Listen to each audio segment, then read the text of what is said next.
हाँ जी, I C S Megha welcome you all. And सबसे पहले तो थैंक यू बोलूँगी आप सबको from the bottom of my heart. मुझे बहुत अच्छा लगा, आप सब ने बहुत अच्छे से मेरा वेलकम किया। आप सब रेडी है पढ़ने के लिए, ये देखकर और अच्छा लगा। सारी कमेंट्स मैं देख रही हूँ और उससे भी ज़्यादा अच्छा तब लगेगा जब आप को जैसा बताया जा रहा है आप उसको वैसे फॉलो करते हुए प्रैक्टिस करनी शुरू कर दोगे। तो हम लोग जो अपना आज का टॉपिक शुरू करने वाले बच्चे लोग, जो कि हमारा chapter number 1 and chapter number 2 which is the last lesson and the lost spring, उसको हमने बहुत इन डेप्थ में समझना है। ये मत समझना कि हम बुक की एक एक लाइन को कर रहे हैं, ऑब्वियसली नहीं, क्योंकि टाइम अभी जो है वो ये डिमांड कर रहा है कि भाई आपकी इंटरप्रिटेशन कैसे है। इंटरप्रिटेशन यानी कि आप उसको कितना समझ पा रहे हैं, आप उसका इमोशंस, उसकी फीलिंग्स को कितने अपने तरह से इंटरप्रेट करके उसको अपने आंसर्स में पोर्ट्रे कर रहे हैं। यही मेन ऑब्जेक्टिव है आपको इस पर्टिकुलर सेशन को लेने का मेरा। देखो, आप पढ़ तो रहे हो बट आपको समरी भी पता है, थीम भी पता है, मोरल भी पता है, बट कहीं ना कहीं when you are writing down the answers, आप आंसर में उसको पोर्ट्रे नहीं कर पा रहे, फिर आपको मार्क्स नहीं मिलते, तो आप परेशान होते हो कि मेरे को मार्क्स क्यों नहीं मिल रहे। आपकी इसी कंफ्यूजन को दूर करना है। आपने जो भी बताया जा रहा है इन डेप्थ बहुत अच्छे से नोट्स में अपने लिखना है। स्क्रीनशॉट से काम नहीं चलेगा, नोट्स में आपको लिखना ही पड़ेगा, तभी बात बनेगी। तो ज़्यादा टाइम वेस्ट ना करते हुए हम शुरुआत करते हैं अपने आज के सेशन की, जिसमें हम कवर करने वाले हैं अपने फ्लेमिंगो का chapter number 1 and chapter number 2। चलो स्टार्ट करते हैं।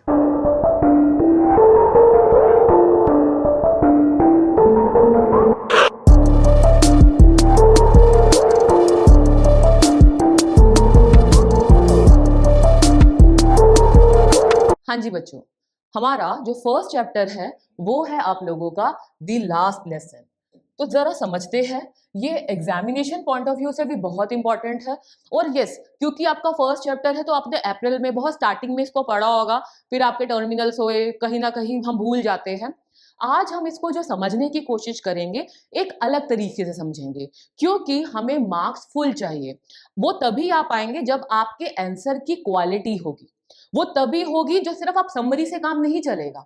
समरी तो सब बच्चों को पता है भाई इसकी स्टोरी क्या है, बट हमने इसको इन डेप्थ इमोशनल एंगल से समझना है, क्योंकि जब आप इमोशंस को समझोगे तभी आप उन इमोशंस को पोर्ट्रे कर पाओगे।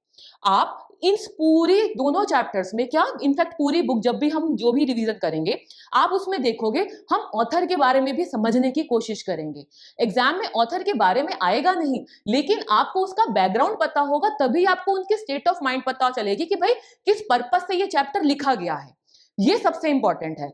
खुद सोच के देखो, आप कोई भी रील पोस्ट करते हो, कोई स्टोरी पोस्ट करते हो, अगर रीशेयर करते हो, तो जैसा आपका मूड होता है, जैसा आप फील कर रहे हो, तो वैसा ही करते हो। सिमिलरली ये जो राइटर्स होते हैं, ये जो ऑथर्स होते हैं, जब ये स्टोरीज लिखते हैं, जब ये पोइट्रीज लिखते हैं, तो ये वो चीजें लिखते हैं जो उनके साथ बीतती है, जो उनके साथ हो चुकी होती है या हो रही होती है, उसको ही ये अपने वर्ड्स में लिखते हैं, तभी हमारी कनेक्टिविटी बढ़ती है। सिमिलरली आपके आंसर में, आपके आंसर की जो क्वालिटी होनी चाहिए, इवैल्यूएटर के पास ऐसी जाए कि उसको कनेक्टिविटी लगे। कनेक्टिविटी का मतलब कि उन्होंने जो क्वेश्चन में पूछा गया है, जो उसकी इन डेप्थ पूछी गई है, आप उसको एज इट इज ही पोर्ट्रे कर रहे हैं, ना कि समरी लिखाए हो। अभी हम जब क्वेश्चंस भी करेंगे तो आपको इसका रीजन पता चल जाएगा कि मैं आपसे ये वाली बात क्यों कर रही हूँ।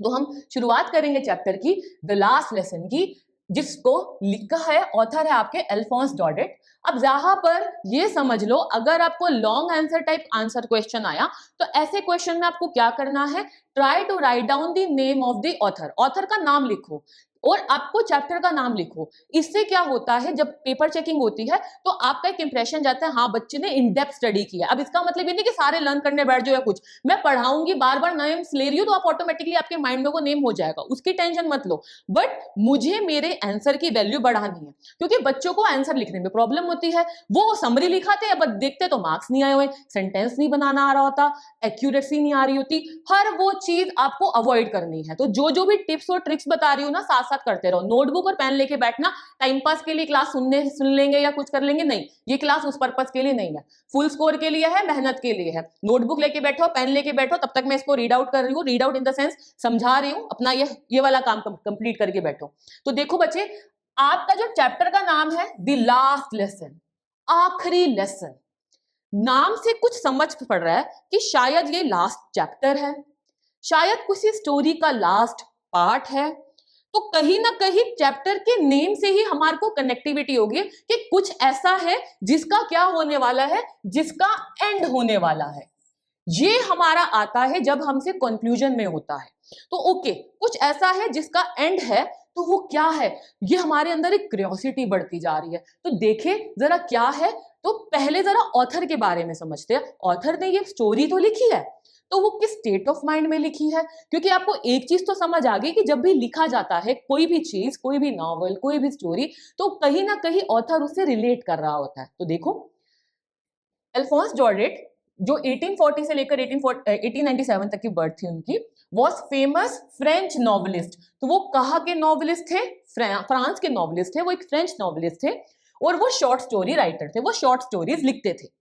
वो निम्स फ्रांस में पैदा हुए थे। He works mainly reflect French society. उनका जो काम था वो बेसिकली किस पर बेस्ड था? फ्रेंच सोसाइटी पर था।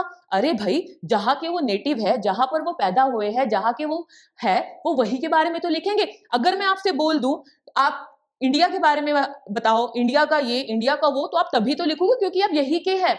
सिमिलरली जो जहां का है वो अपनी ही कंट्री के बारे में बताएगा, उनकी क्वालिटीज बताएगा। और अगर कुछ बुरा हो रहा होगा या गलत हो रहा होगा तो वो उसके लिए सैड भी होगा, दुख भी दिखाएगा। Society, human emotions, realism and patriotism. It is but obvious, अगर हम किसी पर्टिकुलर कंट्री के हैं, हम उसके लिए कंप्लीटली देशभक्त है, तो यही चीज उनके अंदर भी थी और वो वाली बात उनकी जो शॉर्ट स्टोरीज थी उसमें रिफ्लेक्ट भी होती थी। तो देखिए, द लास्ट लेसन, आप जब भी आंसर में चैप्टर का नेम कोट करेंगे, आपने हमेशा उसको डबल इन्वर्टेड कॉमास में लिखना है, ठीक है। Is one of his most popular short story. It is based on the true historical background, यानी कि ये एक सच्ची हिस्टोरिकल बैकग्राउंड पर बेस्ड है, जो कि किसके ऊपर थी? जो कि वॉर हुई थी, फ्रैंको एंड पर्शियन वॉर, जो हमारी फ्रांस और पर्शिया की वॉर हुई थी उस पर है, जो 1870 से लेकर 71 में हुई थी। After France lost the war, the Prussian Germany, the regions of Alsace and Lorraine were taken over by the Prussians. हुआ क्या था? वॉर हुई थी फ्रांस की और प्रशियन की, जो आज की डेट में जर्मनी में है। अब जब वॉर हुई तो फ्रांस हार गया, और जब फ्रांस हारा तो उस पर टेक ओवर कर लिया, यानी कि उसको ऑक्यूपाई कर लिया पूरे तरीके से जर्मनी के प्रशिया ने ऑक्यूपाई कर लिया। द न्यू रूलर्स ऑर्डर्ड, जो न्यू रूलर आए, यानी कि वो लोग जो पोजीशन में आए, वो लोग जो रूल करने आए, यानी कि फ्रांस तो हार गया। अब जो उधर के लीडर्स थे वो तो पोजीशन से हट गए, वो तो अपनी चेयर से हट गए। अब जो नए रूलर आए, कहाँ के रूलर आए? प्रशियन के जो रूलर्स आए, यानी कि उनके जो लीडर्स आए, उन्होंने ऑर्डर पास कर दिया, और उन्होंने जो ऑर्डर पास किया वो कहीं ना कहीं बहुत इमोशनल और दिल तोड़ने वाला था। और वो ऑर्डर उन्होंने क्या पास किया कि भाई, that German would replace French as the medium of instructions in school, यानी कि फ्रांस में फ्रेंच की जगह अब से क्या पढ़ाया जाएगा? जर्मन पढ़ाई जाएगी। जरा सोच के देखो, पहली बात तो ऐसा कभी होगा नहीं, बट स्टिल आपको कल से कोई ये बोल दे कि इंडिया में हिंदी जो है वो हमारी, अब से आपको हिंदी में बात नहीं करनी, हमारी लैंग्वेज में हम हिंदी को यूज नहीं करेंगे, तो क्या कैसा फील होगा? हमारी मातृभाषा है यार, इट्स आवर मदर टंग, और कोई हमसे हमारी मदर टंग छीन रहा है, कैसा फील होगा? यही इस स्टोरी का मेन इंटेंट है, जो ऑथर बताना चाहता है। वो फील कराना चाहता है रीडर्स को, रीडर्स यानी कि आप लोगों को, कि कैसा फील हुआ उस टाइम उन लोगों को जब ये पता चला कि उनसे उनकी मदर टंग ही छीन ली जा रही है, यानी कि उनसे उनकी मातृभाषा छीनकर क्या बोला जा रहा है उनको कि भाई तुम दूसरी लैंग्वेज को यूज करो, और वो भी कौन सी? जो राइवल कंट्री की है। तो सोचो किस स्टेट ऑफ माइंड में ये राइटर ने लिखा होगा। तो जरा देखें अब इसमें क्या क्या है हमारा। तो आपका Daudet wrote this story to express, मैंने क्या बोला है, जरा देखिए इसमें क्या कहा है, किस स्टेट ऑफ माइंड में उन्होंने लिखा। तो यहां पर ये पॉइंट्स है आपके जो आप अपने आंसर में यूज कर सकते हो। तो देखो, the pain of losing one's mother tongue, अपनी मातृभाषा खोने का दुख, अपनी मातृभाषा, अपनी मदर टंग खोने का दर्द। The importance of national identity, ये पता चलना कि हम जहां के सिटीजन है, नेशनल है, अब वहां पर कोई और कंट्री रूल कर रही है, दूसरी कंट्री के रूलर्स रूल कर रहे हैं, कैसा फील हुआ होगा? एगोनी, पेन, दुख, अपने आप को खोने का गम, ये सब कुछ वहां पर उस टाइम फील किया गया। The emotional attachment people have with their mother टंग। देखो मदर टंग के साथ लोगों की जो अटैचमेंट है, और वो बहुत बेसिक अटैचमेंट नहीं है, वो कौन सी है बच्चे, इमोशनली अटैच्ड है। अरे कोई हमारी मदर टंग के बारे में कुछ बोल को तो देखे, छोड़ेंगे नहीं हम उसको। यहाँ पर तो पूरी की पूरी आपकी लैंग्वेज उनकी चेंज करा दी गई है भाई। नो, अब तो आपको पढ़ना ही जर्मन है। अवेकनिंग ऑफ पेट्रियटिज्म, वहां पर लोगों में जहां वो उस लैंग्वेज को बहुत लीनियंटली लेते थे, आज उनके अंदर एकदम से देशभक्ति जाग गई और उनको रियलाइज हो रहा है कि वो तो बिल्कुल लाइटली लेकर चल रहे थे, ये तो हमारी सबसे ज्यादा बेसिक है, हमारी तो आइडेंटिटी ही यही है। बेसिकली आइडेंटिटी क्राइसिस कहीं ना कहीं यहां पर आ रहा है। तो जो आपके ऑथर है उनका मेन पर्पस क्या है, उन्होंने क्या एक्सप्रेस किया बच्चा, यहाँ पे उन्होंने एक्सप्रेस किया है बेसिकली ये 4 बातें। तो ये 4 बातें आप पॉइंट्स अपने माइंड में रखो। पहला पॉइंट क्या हो गया हम लोगों का, पहला पॉइंट हुआ मेरे बच्चे, pain of losing one's mother tongue. दूसरा क्या हो गया, इंपॉर्टेंस ऑफ नेशनल आइडेंटिटी। तीसरा, emotional attachment people having with their language. और अवेकनिंग ऑफ पेट्रियटिज्म, यानी कि पेट्रियटिज्म का जागना। इस चीज को एक्सप्रेस करने के लिए ऑथर ने क्या किया, इस चीज को एक्सप्रेस करने के लिए उन्होंने शॉर्ट स्टोरी बनाई। क्योंकि आपका लॉन्ग क्वेश्चन जो होता है, आपके जो लास्ट क्वेश्चन होता है, जो सबसे हाईएस्ट वेटेज वाला क्वेश्चन होता है, वो ऐसी जनरल समरी या थीम नहीं आता। वो कहीं ना कहीं आपको कोई चैप्टर्स, फॉर्म्स, पोएट्री कुछ भी के साथ कंपैरिजन के साथ आ सकता है, आपको वो एनालिसिस आ सकता है, आपको वो ये आ सकता है कि ऑथर ने किस स्टेट में लिखा और उस टाइम जो स्टेट थी क्या उसको हम आज से कंपेयर करेंगे। इसीलिए हमें बहुत डीपली जाना है। पॉइंट क्लियर हुआ।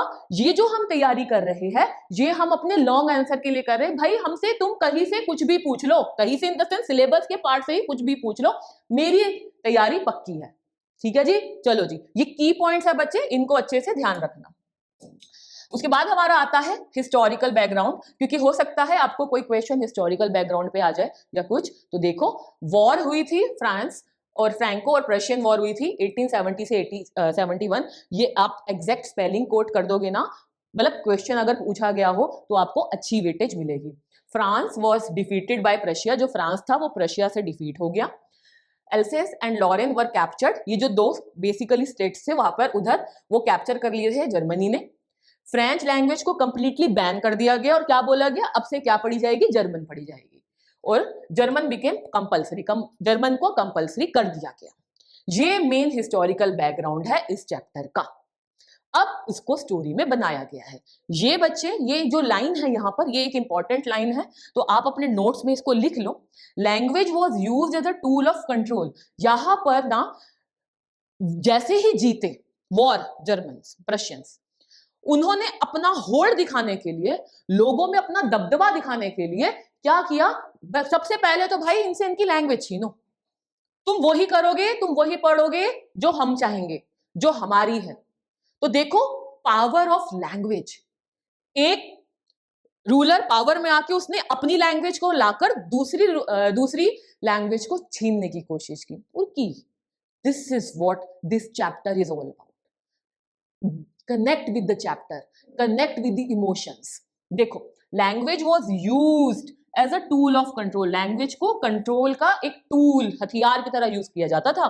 बाय बैनिंग फ्रेंच, फ्रेंच को बैन करके क्या हुआ, the rulers try to weaken French identity.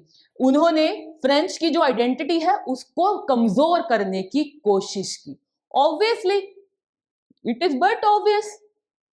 This is important line, right it down. मैं फटाफट से अभी दूसरी स्लाइड पे आ रही हूँ, ये इंपॉर्टेंट है, इट्स अ रिक्वेस्ट। मैं आपसे एक रिक्वेस्ट करूंगी, शॉर्टकट्स पे मत जाना, स्क्रीनशॉट्स मत लेना। बहुत सारे पीडीएफ स्क्रीनशॉट्स आपकी नोट्स में होंगे, but I request you people what to please write it down in your notes, so that जब आप एग्जाम से पहले मॉर्निंग में एक बार पढ़ेंगे तो आपके पास की पॉइंट्स होंगे। जस्ट गो थ्रू होना है, एग्जाम में क्वेश्चन अगर आया तो आप गुड टू गो है इसको अटेम्प्ट करने के लिए। चलो जी बच्चे, इसके बाद हमारा आता है समरी। मैं एक चीज बता दूं, यहां पर समरी मतलब ये नहीं है एक एक पॉइंट इस तरीके से, नो, क्योंकि हमने इन डेप्थ में जाना है, हम इमोशंस को समझ रहे हैं।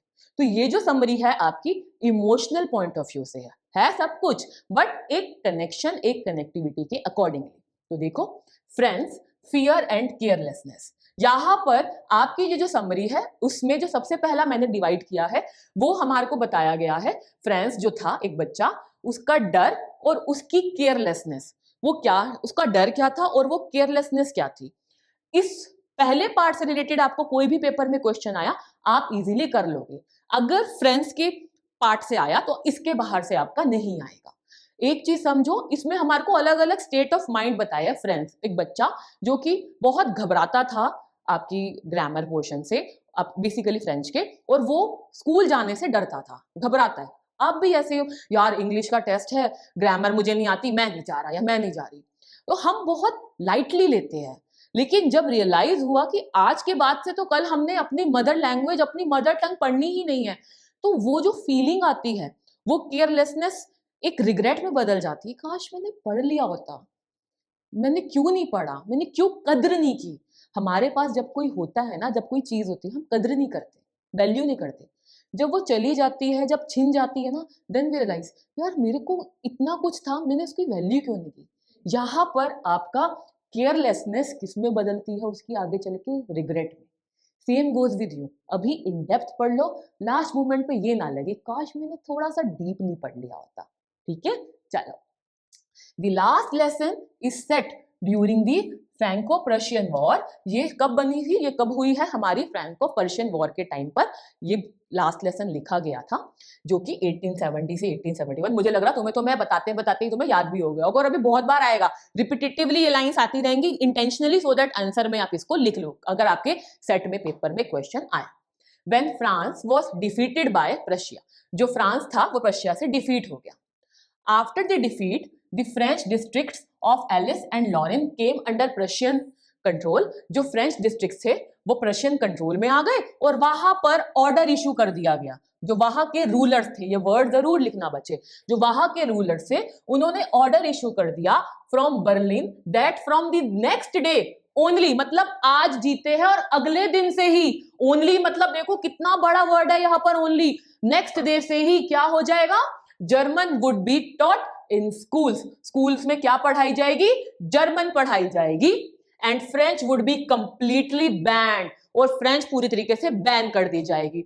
This paragraph is one of the most most most important paragraph. Do write it down, this whole paragraph in your notes. आप इसको मॉडिफाई करके भी अपनी लैंग्वेज में लिख सकते हो। अगर आपको इंग्लिश बनाने में थोड़ी सी भी डिफिकल्टी होती है, आप इसको लर्न भी कर सकते हो, बहुत सिंपल लैंग्वेज में लिखा हुआ है, तो ऐसा कोई वो डरने वाली बात नहीं है। स्टिल आप इसको कोशिश करो कि खुद से 2-3 बार पढ़ोगे, लिखोगे ना, आज तुमने देखो चैप्टर तो पढ़ लिया, 2-3 बार ये लिखो, आपको याद हो जाएगा। मे बी अगर लॉन्ग क्वेश्चन आ गया तो आप उसमें ऐसे लिख सकते हो, आपको कोई क्वेश्चन आएगा तो।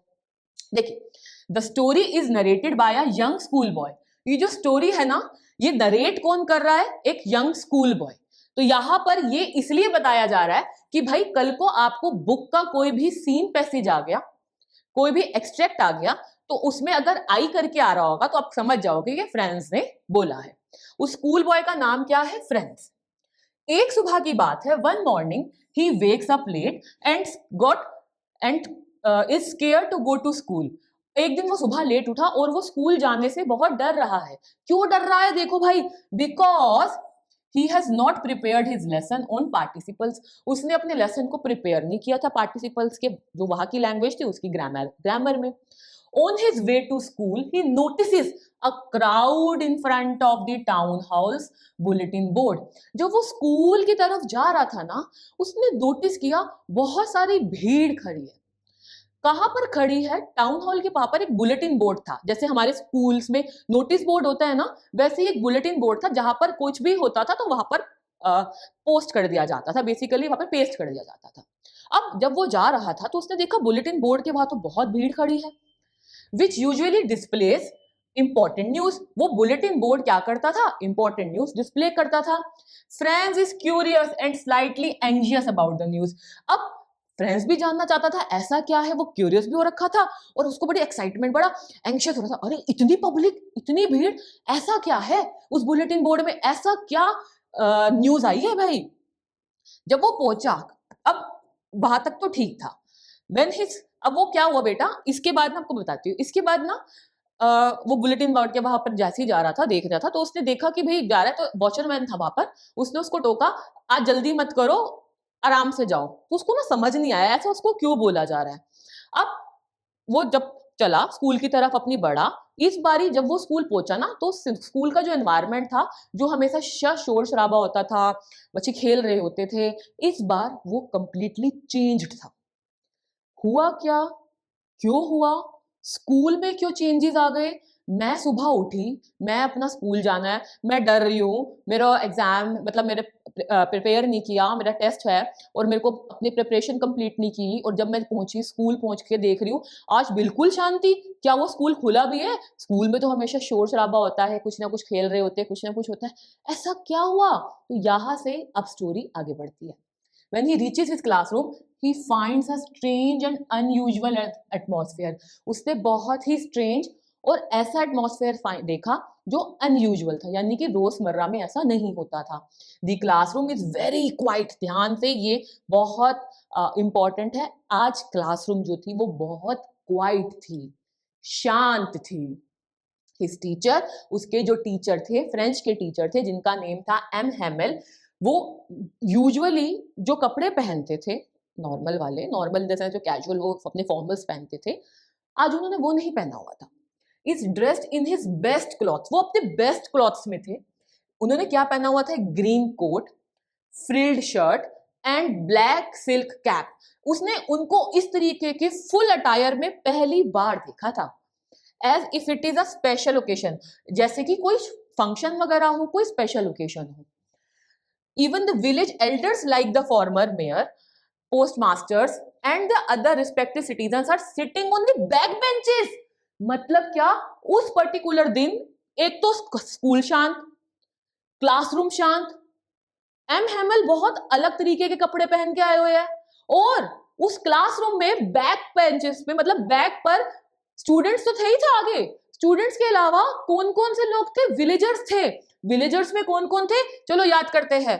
फॉर्मर मेयर, पोस्टमास्टर एंड और भी जो रिस्पेक्टेड सिटीजन्स थे, यानी कि विलेजर्स थे। मैं आप लोगों से एक रिक्वेस्ट करूंगी, पेपर में आप विलेजर्स मत लिखना, विलेजर्स मतलब लिख देना, उसके अलावा इस तरीके से नेम्स मेंशन करके लिखना, आपकी आंसर दूसरे बच्चों के कंपैरेटिवली ज्यादा वेटेज वाला हो जाएगा। ठीक है।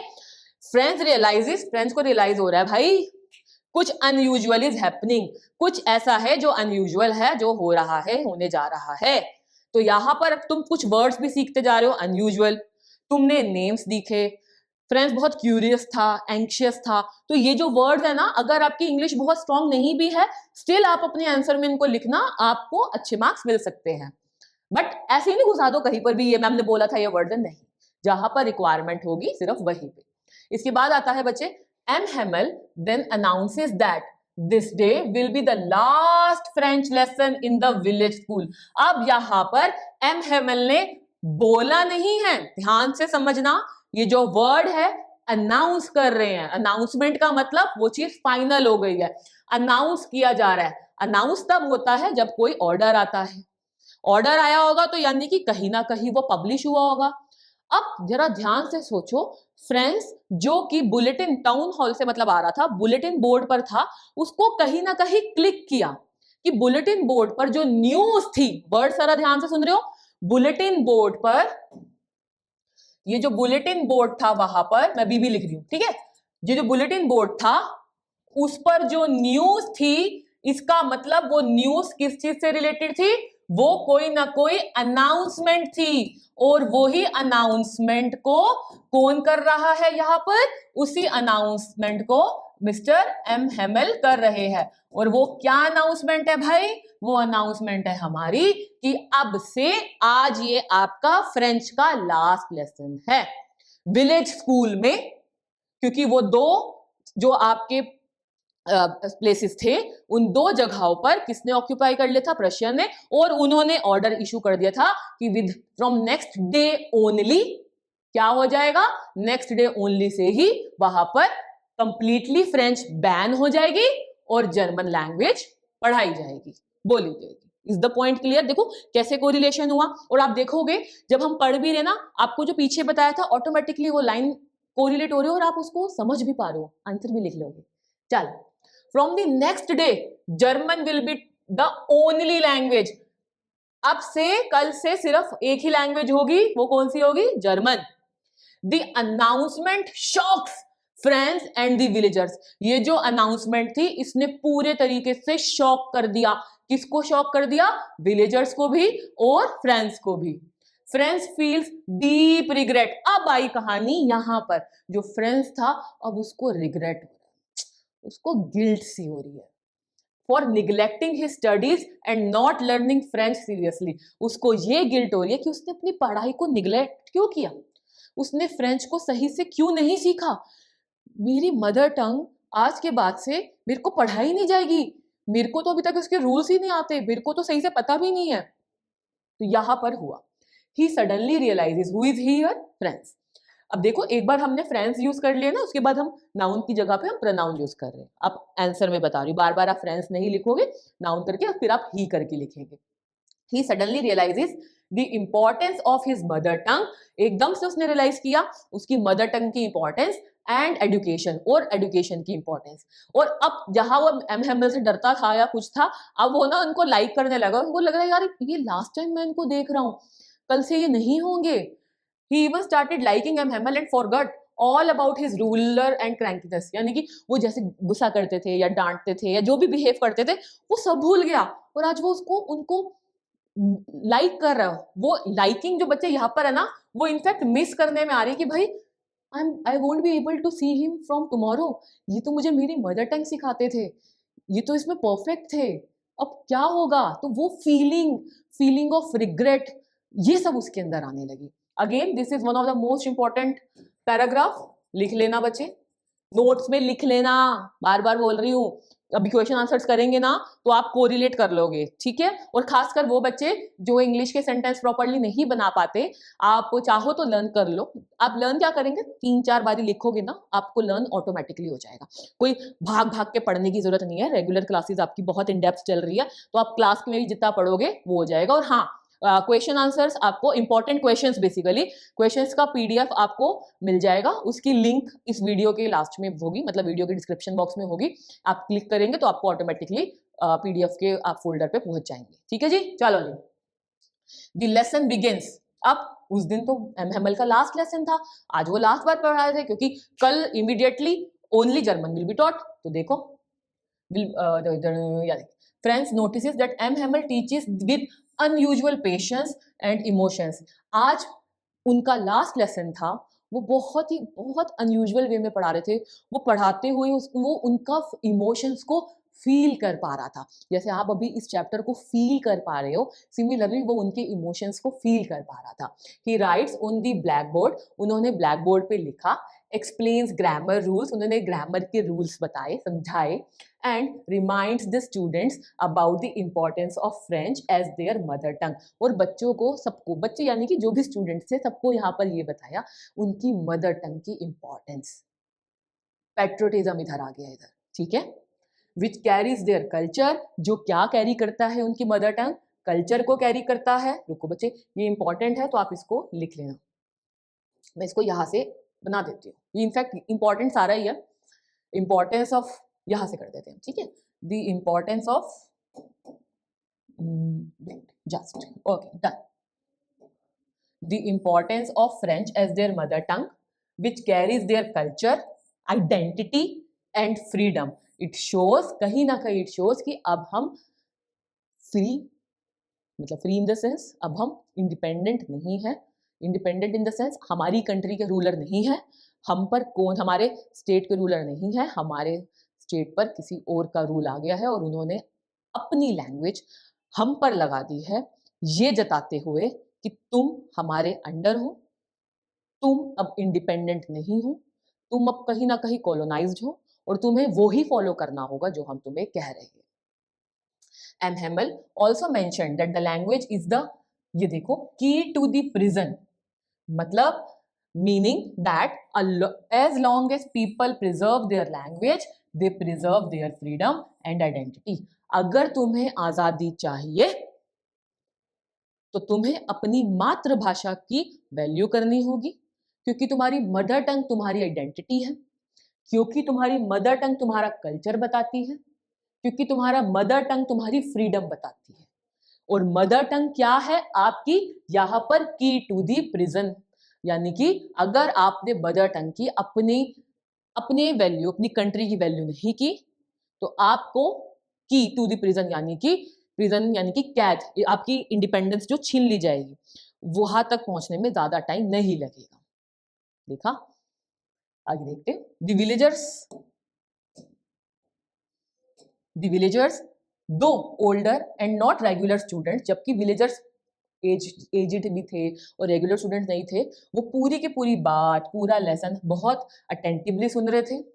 वो रिस्पेक्ट शो कर रहे थे टीचर के लिए और उनका लव लैंग्वेज के लिए। There is a deep sense of sadness, regret and patriotism in the class. उस टाइम क्लास में ऑब्वियसली बहुत शांत माहौल था, बहुत ज्यादा डीप सेंस ऑफ सैडनेस थी, रिग्रेट था एंड पेट्रोनिज्म था क्लास के अंदर। फ्रांस इज पर्टिकुलरली अफेक्टेड, जो फ्रांस था वो अफेक्टेड था। रियलाइजिंग द मिस्टेक, क्या मिस्टेक का था कि भाई क्या मिस्टेक थी बताओ, फ्रेंच क्यों परेशान हो रहा था, क्या रिग्रेट कर रहा था कि उसने मदर टंग क्यों नहीं सीखी, मतलब यानी कि उसने फ्रेंच सही से क्यों नहीं सीखी और उसने पढ़ाई पर क्यों नहीं ध्यान दिया, यही पढ़ा था ना। तो जरा देखें, the mistake he has made by being careless about his lessons यानी कि कौन से लेसन्स, जल्दी बताओ, चैट में लिखो कमेंट सेक्शन में, कौन से लेसन्स, यानी कि कौन से, पार्टिसिपल्स की बात नहीं है, कौन सी लैंग्वेज, जल्दी जल्दी जल्दी लिखो, मेरे लिखने से पहले आप लोग कमेंट में लिख दोगे कौन से लेसन्स, फ्रेंच लेसन्स, ठीक है ना जी। चलो जी, इसके बाद बच्चे आपका आता है next, as the church clock strikes 12, जैसे ही चर्च क्लॉक, जो सबसे बड़ी क्लॉक थी वहां पर चर्च की, 12 बजे, the last lesson comes to an end. M Hamel का जो लास्ट लेसन था, यानी कि उस विलेज में फ्रेंच का जो लास्ट लेसन था, उस विलेज में इंडिपेंडेंस का जो लास्ट डे था, उस विलेज में जो अपनेपन का, अपनी फ्रीडम का जो लास्ट लेसन, लास्ट डे था, वो एंड होता है। क्योंकि कल से पूरे तरीके से किसने टेक ओवर करना था, आपके रशियंस ने। कौन सी लैंग्वेज ने, जर्मन। देखा, तुमने ये सीखा तो बहुत अच्छी बात है, नई चीज पता चली ना। जब भी पढ़ो बच्चे, उसमें इन डेप्थ, जितना इन डेप्थ जाओगे ना, उतना पढ़ने में भी मजा आएगा और उसके आंसर्स को लिखने में भी मजा आएगा। M Hamel overcome by emotions, M Hamel होमर इमोशन से भर चुके थे और उन्होंने बोला, ही राइट्स बेसिकली विव ले फ्रांस, इसकी प्रोनाउंसिएशन अलग अलग होती है, जिसका मतलब है लॉन्ग लिव फ्रांस। मैं लिख देती हूँ यहाँ पे, इंपॉर्टेंट है, ठीक है। On the black board his eyes are wet, वो रो रहे थे, मतलब सोच के भी कितना बुरा सा लग रहा है ना। और वो बोल नहीं पाए फर्दर, क्योंकि उनको पता है अब से वो फ्रेंच लैंग्वेज पढ़ाना इज नॉट अबाउट पढ़ाना, इट्स अबाउट उनसे उनकी मदर लैंग्वेज, मदर टंग, मातृभाषा, उनसे उनकी आज़ादी, उनसे उनका आइडेंटिटी, वो छीन ली गई है। ठीक है जी, चलो। The students leave the classroom carrying a heavy heart and new found respect for their language. अब स्टूडेंट्स बहुत भारी मन के साथ क्लास से बाहर निकले, और इस बार पहली बार जब वो बाहर निकल रहे थे तो उनको रियलाइज हुआ बहुत भारी मन के साथ कि यार हमने अपनी लैंग्वेज की कदर क्यों नहीं की, काश हमने पढ़ लिया होता। वो उनके मन में एक प्यार बना, कब, जब वो चीज उनसे छीन ली गई। तो यही आपके लिए भी है, टाइम बच्चे, अगर एक बार छीन गया ना वापिस नहीं आएगा, तो अभी भी टाइम है, पढ़ो, मेहनत कर लो। अगर कोई पेपर आपका पीछे इतना बढ़िया नहीं भी गया, कोई बात नहीं, अपकमिंग एग्जाम्स है, उसमें कवर कर लोगे, ठीक है ना। चलो, the story ends on a poignant and emotional note. अब यहाँ पर पॉइग्नेंट यानी कि डीप इमोशंस, बहुत ज्यादा डीप इमोशंस में ये एंड होती है स्टोरी, जिसमें क्या आते हैं आपके, ये आपके मैंने की पॉइंटर्स दिए हुए हैं, आपने आंसर में की पॉइंटर्स नहीं देने, आंसर में तो आपने पैराग्राफ में ही लिखना है, बट आपको याद कराने के लिए की पॉइंटर्स में है। Importance of language and mother language, mother tongue, the pain of losing one's identity, the role of education in shaping a nation. देखो लास्ट में एम हेमल ने जब चीजें बताई, लोग कितना रिलेट कर गए, ऑटोमेटिकली लोगों के मन में उनके लिए रिस्पेक्ट भी बढ़ी, अपनी कंट्री के लिए भी बढ़ी, और क्या क्या नहीं हो गया। And patriotic feeling awakened in both young and old, और एकदम से लोग पेट्रियोटिक हो गए। तो ये वैल्यू है, ये आपका स्टोरी एंड होती है इस नोट पे। तो क्वेश्चंस होंगे बहुत सारे, तो देखते हैं अभी। इसके बाद आपका आता है बच्चे थीम, बट उससे पहले आपकी जो कॉन्टेक्चुअल मीनिंग्स है, बेसिकली जो इंपॉर्टेंट वर्ड्स है, आप अपने आंसर में लिख सकते हो, फटाफट से लिखो, मैं तब तक समझा रही हूँ। इन ग्रेट ड्रेड ऑफ कहाँ पर आएगा, very much scared and worried. कोई पर्सन जब बहुत ज्यादा डरा हुआ होता है और परेशान होता है, उसके लिए आपकी जो बुक में वर्ड है वो इन ग्रेट ड्रेड ऑफ है। इन यूनिसन मतलब टुगेदर, ये इंपॉर्टेंट वर्ड इसलिए बता रही हूँ आपको। जो एक्सट्रैक्ट आएगा, एक्सट्रैक्ट यानी कि सीन पैसेज जो हो जाते हैं, देखो दो पैसेज होते हैं, एक रीडिंग सेक्शन में से आता है, उसको छोड़ दो, एक आता है आपका सेक्शन सी। आप ये एक बार वीडियो देख लेना जिसमें मैंने आपको प्रॉपर बताया हुआ है। जो आपका सेक्शन सी आता है उसमें आपको सीन पैसेज आता है, कोई भी आपके चैप्टर में से कोई भी पैराग्राफ ले लिया जाएगा, तो आप उसमें कुछ वर्ड्स ऐसे होते हैं जो कहीं ना कहीं समझ नहीं आते, तो आपके में ये इंपॉर्टेंट वर्ड है, तो उसको हमने जो इंपॉर्टेंट वर्ड है उनको कवर कर लिया।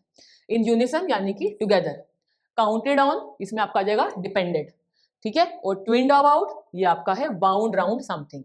ये आपके इंपॉर्टेंट वर्ड्स है जिनके मीनिंग आपके ये है। इन यूनिसेस मतलब एक साथ, काउंटेड ऑन यानी कि कब आप वो पूरी तरीके से डिपेंडेंट हो गए हैं, और ट्विन्ड आउट यानी कि बाउंड राउंड समथिंग, किसी भी चीज को घुमाना। चलो अब बच्चे आते हैं हम अपने नेक्स्ट पे, जो कि हमारी थीम। बेसिकली मैंने यहाँ थीम लिखा है, बट इसको मैंने डिवाइड किया है अलग अलग पार्ट्स में। अब मैं आपसे पूछती हूँ, आपको क्या लगता है इस चैप्टर की क्या क्या थीम है, क्या थीम है तुम बताओ।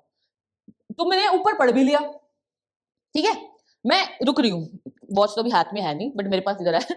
अच्छा बताओ, जल्दी बताओ क्या थीम लगती है आपको, किस क्या सोचकर क्या बेस बनाकर लिखा गया है, तुम जल्दी से बताओ, मैं वेट कर रही हूँ, तब तक मैं तुमसे बातें करती हूँ, ठीक है। थीम लिखो, तुम्हें क्या लगता है क्या क्या थीम्स हो सकती है, एक है, दो है, तीन है, चार है। पेपर में आपको किसी भी पर्टिकुलरली टॉपिक थीम से क्वेश्चन भी आ सकता है, आपसे पूछा भी जा सकता है, तो एक को हाईलाइट नहीं करते हुए हम कोशिश कर रहे हैं कि जितनी भी थीम्स को टारगेट किया गया है उन सबको लेंगे। आई गेस तब तक आप लिख चुके होंगे, तो अब मैं बताती हूँ themes. Importance of mother tongue, ma'am ये तो हमें समझ आ गया बहुत अच्छे से, हाँ जी आ गया है ना, तो बहुत अच्छा।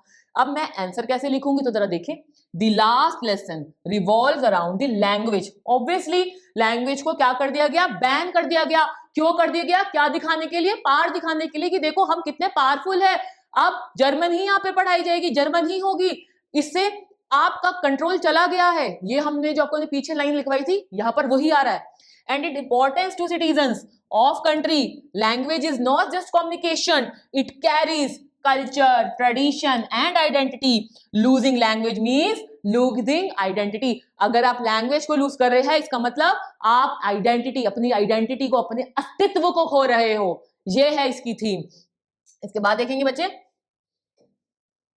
When French language is ordered, जैसे ही फ्रेंच लैंग्वेज ऑर्डर की गई थी, कहां पर लिखी गई थी, जल्दी बताओ कहां पर लिखी गई थी, कौन से बोर्ड पर लिखी गई थी, लिखो कमेंट में। मैं सारी कमेंट्स पढ़ती हूँ और जहां जितनी पॉसिबल हो सकती है मैं रिप्लाई भी देती हूँ। कहां पर बोली गई थी जल्दी बताओ, कहां पर, कौन से बोर्ड पे, वेरी गुड, बुलेटिन बोर्ड पे, गुड गुड गुड, शाबाश।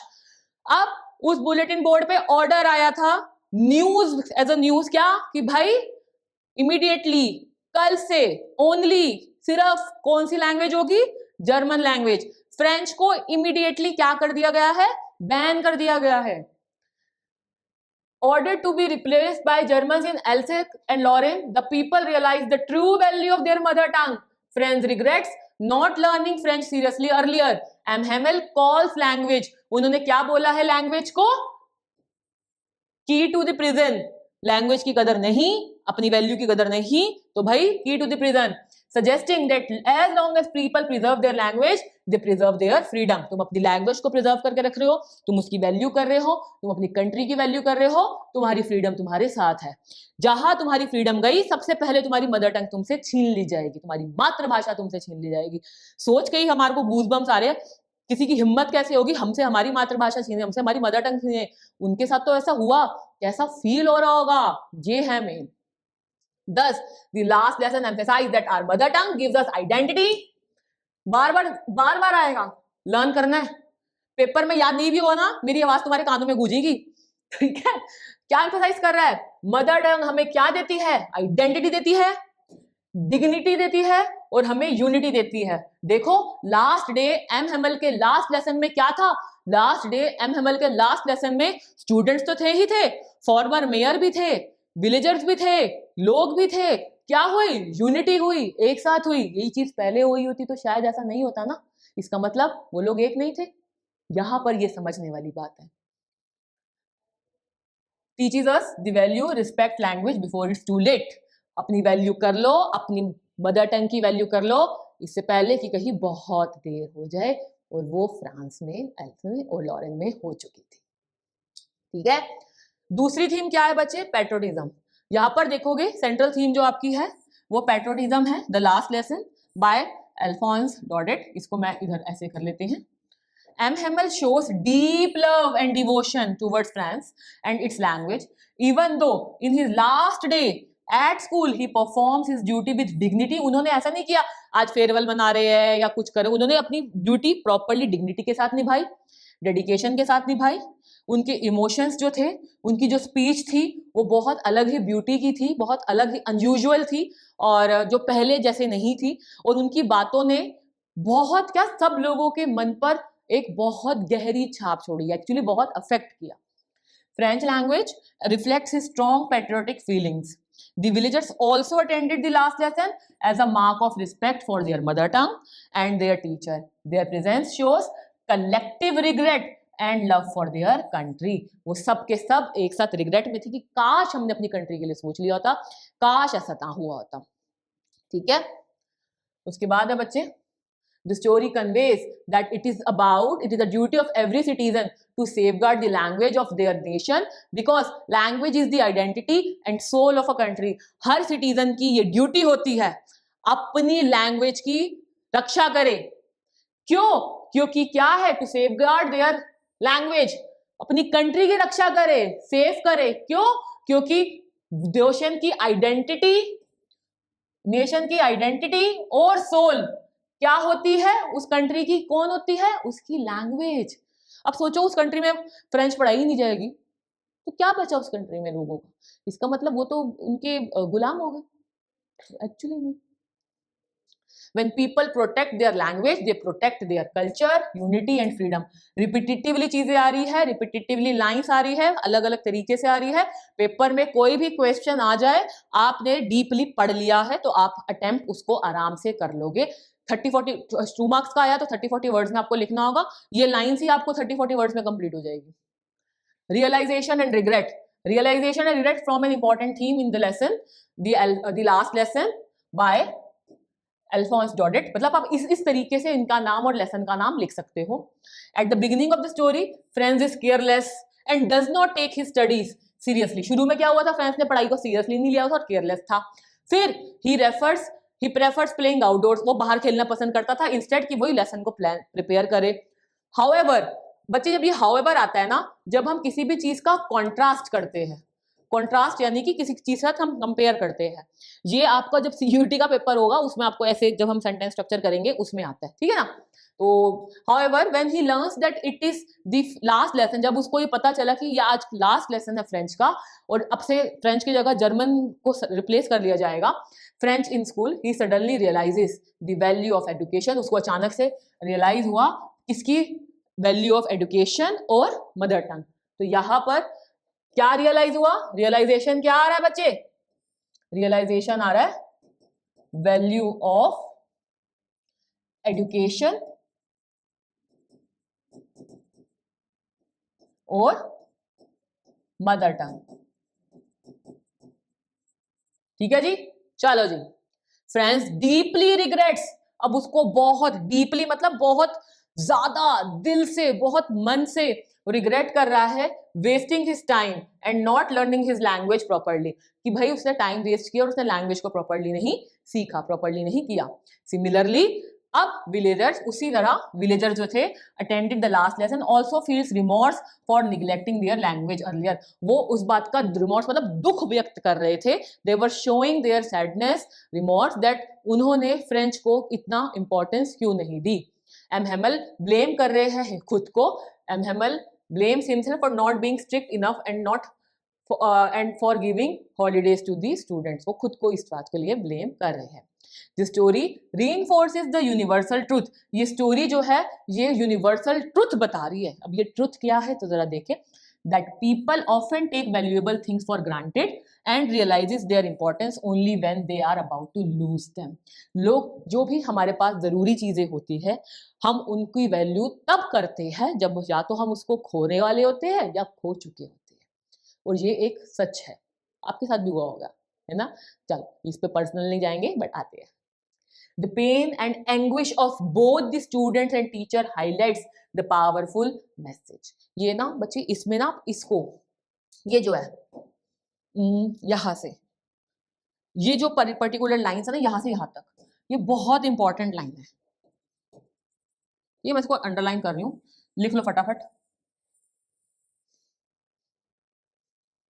लिख लेना, ठीक है. ये इंपॉर्टेंट है पॉइंट. गुड, ठीक है. चलो अभी बेटा थीम खत्म नहीं हुई, तो थीम देखो कितना डीपली जा रहे हो तुम चीजों के. और इनफैक्ट अब मैं टाइटल पढ़ूंगी ना, तुम टाइटल पढ़ते ही आंसर भी देने लग जाओगे. इम्पैक्ट ऑफ वॉर एक अनदर थीम. अब तुम बताओ क्या हुआ वॉर का इम्पैक्ट. इसको मत देखो जब तुमसे जनरल पूछते हो. वॉर का इम्पैक्ट क्या हुआ, उनसे क्या छीन ली गई. आजादी, mother tongue, identity, culture, values, unity, यही सब ना, यही सब हुआ है. बस क्या मुश्किल आंसर लिखने में. अब मुझे कुछ भी इस चैप्टर से इम्पैक्ट ऑफ वॉर से रिलेटेड कुछ भी आ जाए मुझे तो आंसर पता है भाई. ठीक है जी. चलो the theme of the impact of war is clearly portrayed in the lesson. Alphonso dotted intentionally है. मैंने क्या बोला था तुम्हें बार बार दिखेगा याद करवाने के लिए. After defeating France the Franco Prussian war the Prussians not only captured the territories of Alsace and Lorraine but also tried to dominate the minds and hearts of the people. लोगों का माइंड और हार्ट दोनों को dominate करने की कोशिश की गई. और कोशिश क्या की उन्होंने किया, और उन्होंने क्या ऑर्डर कर दिया. क्या पढ़े यार तुम्हें पता ही है. क्या ऑर्डर कर दिया भाई, जल्दी बताओ. क्या ऑर्डर करा कि अब से क्या बैन हो जाएगी, फ्रेंच बैन हो जाएगी. और क्या आ जाएगा, ओनली जर्मन ओनली. ठीक है. देखो by ordering the German should be replace French in schools they aim to suppress French culture and identity. Underline कर रही हूं, पिंक से लिख लो.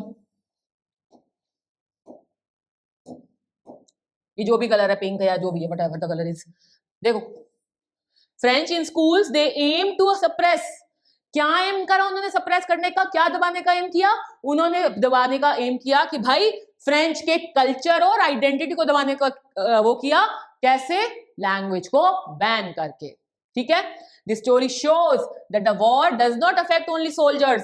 स्टोरी ने ये शो किया कि वॉर ने सिर्फ और सिर्फ सोल्जर्स को अफेक्ट नहीं किया है. ये बैटलफील्ड में it deeply impacts innocent civilians. एक बात बताओ, वॉर जीती है जर्मन, फ्रेंच वॉर हारे हैं. वॉर हारने का मतलब क्या, लड़ाई हुई होगी. लड़ाई हुई होगा मतलब क्या, कौन हारे होंगे. आपके फ्रेंच के जो सोल्जर्स होंगे वो हारे होंगे, कितने मार्टायर्स हुए होंगे, कितने शहीद हुए होंगे, कितनों के साथ क्या क्या हुआ होगा. तो यहाँ पर वॉर सिर्फ और सिर्फ सोल्जर्स या बॉर्डर्स को ही इंपैक्ट नहीं डालती. यहाँ पर ये बताया जा रहा है कि वॉर सिविलियंस यानी कि सिटीजन्स यानी कि आम लोगों को किस तरीके से इंपैक्ट डालती है. देखो how it deeply impacts innocent civilians, especially children and teachers. Friends, a young boy suddenly loses the opportunity to learn his mother tongue. M. Hamel, who has taught for 40 years, is forced to leave his school. वो खुशी से थोड़ी जा रहे थे, force किया गया ना immediately.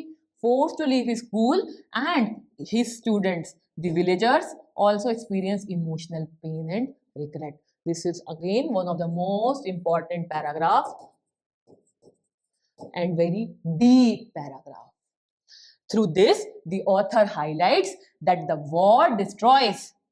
The author highlights that war destroys not only land and political power, but what? But also culture, language, and emotional stability. It causes silent suffering among ordinary people who have no role in the conflict.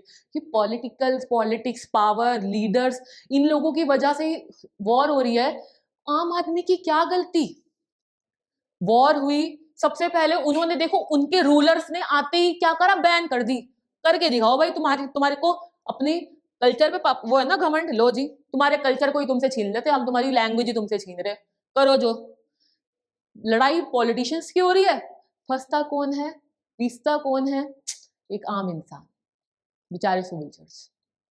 ठीक, चलो आगे देखते हैं बच्चे इसमें हमारा। Then character sketch, यहाँ पर मैंने कोई आपको बहुत इन डेप्थ डिटेल में नहीं है, बेसिकली की पॉइंटर्स दिया है क्योंकि पीछे बहुत सारी लाइंस कवर हो चुकी है, आप इन की पॉइंटर्स के अकॉर्डिंगली उसको बना लेंगे। मेनली दो ही है आप लोगों के इधर, तो आपका फ्रेंड है लेजी एंड केयरलेस है बिगिनिंग में, उसको पनिशमेंट से डर था, लेट जाना था, आउटडोर एक्टिविटीज उसको पसंद थी, इनोसेंट बताया गया है, दिखाया भी गया है, इमोशनल भी दिखाया गया है।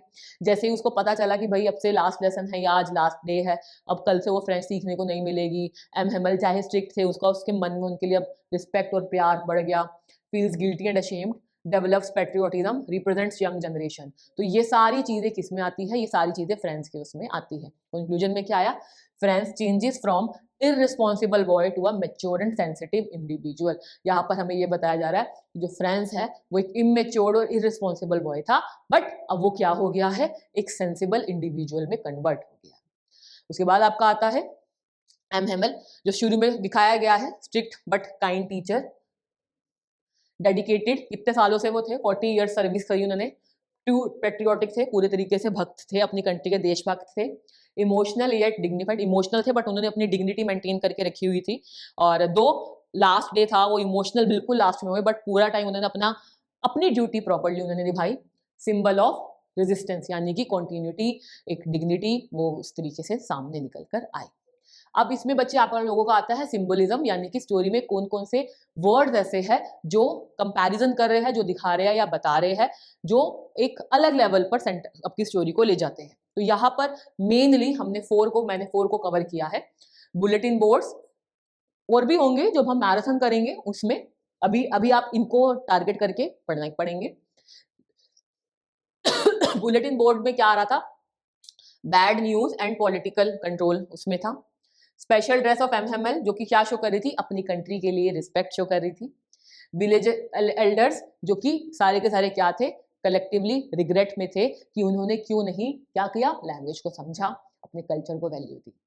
और विव ले फ्रांस यानी कि ये बताया जा रहा है कि भाई लॉन्ग लिव फ्रांस, एक बहुत इमोशनल एंड था लेसन का। मोरल क्या है, अपनी मदर टंग की रिस्पेक्ट करनी चाहिए, अपनी एजुकेशन की रिस्पेक्ट करे इससे पहले कि वो बहुत देर हो जाए। लैंग्वेज हमेशा क्या रिप्रेजेंट कर रही है, सिंबल फ्रीडम को, क्योंकि हमने क्या पढ़ा था, की टू प्रिजन होगा अगर आपने अपनी लैंग्वेज को वैल्यू नहीं दी। Patriotism is shown through small action, जो पेट्रियोटिज्म है वो छोटे छोटे एक्शन से शो होती है, तो ये आपका इसमें आया है। ठीक है बच्चे, इसके बाद आपकी जो फिगर ऑफ स्पीच यूज की गई है वो देखिए, पर्सोनिफिकेशन यूज हुई है। गिवन ह्यूमन, पर्सोनिफिकेशन क्या होता है देखिए, given human qualities to non living things, या कुछ देखो कोई ऐसी चीज जो उसमें ह्यूमन क्वालिटीज दे दी जाती है, जो आपकी मॉड्यूल में है, बेसिकली आपकी बुक में जो है वो आएगा द थंडर ऑफ गन्स, आपको इसमें लिया गया है। मेटाफर जो आपका बुक में है वो है जिसमें हम डायरेक्ट कंपैरिजन करते हैं बिना यूज किए लाइक और एस, तो our language is the key to our prison, तो जो लैंग्वेज है वो की टू प्रिजन है, या फिर कंपैरिजन किया गया है आप लोगों का, तो ये मेटाफर है आपका ये लाइंस। और इसके अलावा एलिट्रेशन है जिसमें रिपीटिशन ऑफ सेम बिगिनिंग, तो bulletin board related to bad news, तो ये आपका आ गया इसमें एलिट्रेशन, जिसमें सेम कॉन्सोनेंट रिपीट हो रहा होता है, तो वो बुलेटिन बोर्ड, और इधर आपका जाएगा बैड न्यूज। ठीक है जी, चलो जी। इसके बाद बच्चे आप लोगों का आता है, देखो कितना सारा अभी तक हमने कोई क्या किया है, हमने चैप्टर को ही जाना है, लेकिन बहुत अलग तरीके से, बहुत दिल से, बहुत इमोशन से। और अब मेरे को कुछ भी आ जाए ना इस चैप्टर से, मुझे यानी कि आपको, मुझे इतना ट्रस्ट आप पर है, अगर आपने पूरी वीडियो बिल्कुल मेरे साथ बनकर देखी है, आपको कुछ भी आ जाएगा ना, आप बहुत इजीली अटेम्प्ट कर लो। ठीक है, स्टिल हम जब मैराथन करेंगे तो और बहुत कुछ करेंगे इस चैप्टर में, तब तो भाई अलग ही लेवल चलेगा, जैसे अभी भी चल रहा, अभी कौन सा कम है, छूटा ही क्या है। ठीक है, चलो आपको इस तरीके से बच्चे जो आपका सेक्शन सी है, ठीक है, उसमें आपको इस तरीके से सीन पैसेज होता है, ठीक है, जिसको एक्सट्रैक्ट बेस्ड क्वेश्चंस हम बोलते हैं। सीन पैसेज यानी कि वो आपने बुक में पढ़ा हुआ है। तो यहां पर देखेंगे, आई थॉट आप कोई पैसेज होगा और उसके क्वेश्चंस आपको अटेम्प्ट करने होंगे। तो क्वेश्चन देखते हैं। I thought he was making fun of me and reached M Hamel's little garden all out of breath. Usually when school began there was a great bustle which could be heard out in the street. The opening and closing of the desk lessons repeated in the unison. मैंने आपको पीछे बता दिया ना important में. Very loud with other hands over our ears to understand better. And the teacher's great ruler rapping on the table. मतलब बहुत ज़्यादा नॉइज होता था। यूजुअली जब हम स्कूल जाते थे तो ये सब चीज़ें बहुत शोर होता था या कुछ होता था, मैं जाता था तो। और but now it was all so still, मतलब कुछ भी नहीं है वहाँ, बहुत शांति है। It shows quietness. I had counted on the commotion to get my desk without being seen, but of course that day everything had to be as quiet as Sunday morning. But उस दिन Sunday morning, जैसे Sunday morning क्या school बंद है वैसे ही यहाँ पे। अब यहाँ पर सबसे पहले समझना होगा, आपके पास क्वेश्चन में आया, आपको ना समझ नहीं आ रहा है कौन से चैप्टर से है, तो देखो कुछ कोरिलेट करो। स्कूल, अरे स्कूल वाला चैप्टर तो मेरा द लास्ट लेसन था। और भी कोई समझ नहीं आ रहा, शांति है, कुछ भी आपका रिलेटेड है तो इस चीज से रिलेटेड, तो आपको ऑटोमेटिकली कोरिलेट कर लोगे।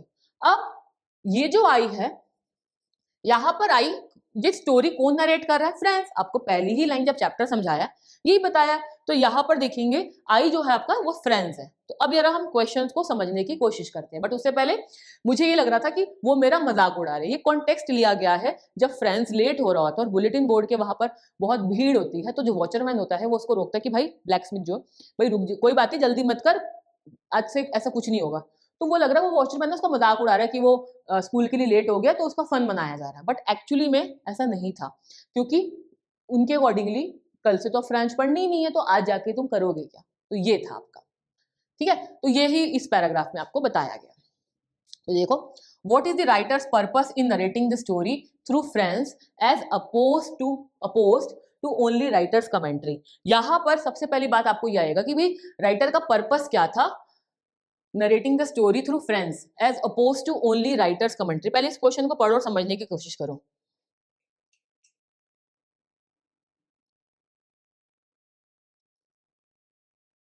अब आप समझ चुके हो, मैं इंटरप्रिटेशन कर रही हूं, मतलब क्वेश्चन को समझने की।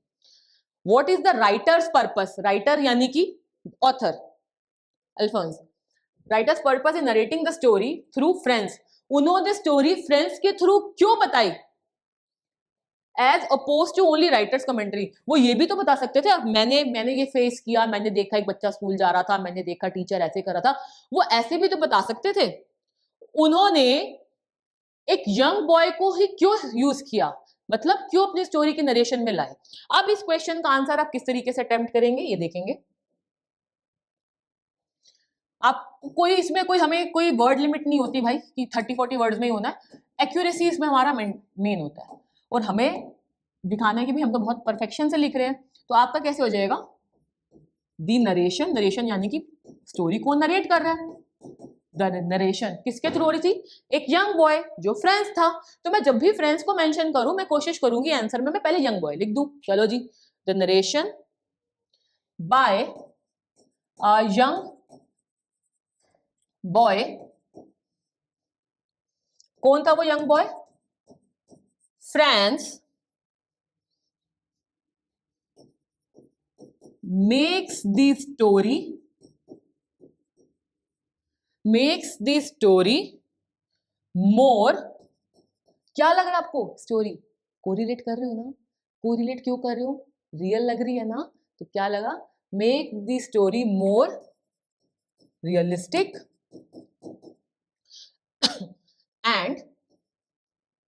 एंड मैंने पीछे बताया था वर्ड इमोशनल के लिए, पी से वो वर्ड था, याद है किसी को? अगर याद है तो लिखो कमेंट में, लिखते भाई मैं बड़ी खुश हो जाऊंगी, मेरा हार्ट जरूर आएगा तुम्हारे पास, तुमने आंसर में लिखा होगा पी से वो वर्ड था। जल्दी लिखो लिखो लिखो लिखो लिखो, ये नहीं मेरे सुनने के बाद लिख रहे होगे, जो कमेंट सबसे पहले होगा, ठीक है? और जो सबसे पहले मुझे लिखेगा ना उसको तो मैं भी रिप्लाई करूंगी। चलो ठीक है। एंड क्या था पी से? Poignant, deep emotional, deep emotions, ठीक है? इस तरीके से there is no need to write down anything else. Basically चाहते थे वो ये दो चीजें, और इसमें आप क्या कर देंगे? इन दोनों को आप अंडरलाइन कर दोगे, ठीक? चलो जी, अगला क्वेश्चन देखते हैं। लिख लिया होगा आप लोगों ने, चलो अगला करते हैं।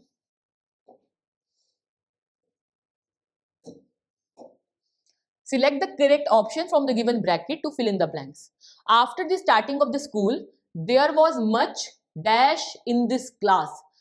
क्या होता था जब भी स्कूल स्टार्ट होता था तो यूजुअली क्लास में क्या होता था, हमेशा यहाँ पर देखेंगे क्या होता था क्लास में, हमेशा यूजुअली क्लास में बहुत ज्यादा कामनेस होती थी या नॉइस होता था, नॉइस। अब आप पेपर में कैसे लिखेंगे, एग्जाम्पल बताती हूँ। फर्स्ट का आपका जैसे बी है ये, ठीक है, रुको, जैसे ये फर्स्ट का आपने ए था तो आप इस तरीके से फर्स्ट का ए लिख देंगे, ऐसे ही फर्स्ट का जो बी है आप इस तरीके से लिखेंगे, और फिर आप डायरेक्टली पूरा सेंटेंस लिखने की नीड नहीं है, there is no need to waste your time, just simply write down noise, that's it. ठीक, आगे देखते हैं, इसकी तो रिक्वायरमेंट ही नहीं है हमें। चलो, complete the following suitably. I thought he was making fun of mine, मुझे लगा वो मेरा मजाक बना रहे हैं। हियर फ्रेंड्स इज रेफरिंग, किसको फ्रेंड्स रेफर कर रहे हैं, मैंने आपको बताया था वॉचर, वॉचर को कर रहे हैं जो कि ब्लैक स्मिथ है, तो ठीक है। ओफो, हटा दें यार इसको, फिर क्या किया जाए, हटा दूं, थर्ड लिख देते हैं हम। फर्स्ट का क्वेश्चन में कैसे है, ए बी सी था, if I am not wrong C, तो यहाँ पर आपका सी आ जाएगा, ठीक है। तो यहाँ पर आपका आ जाएगा वॉचर, वॉचर जो कि कौन है,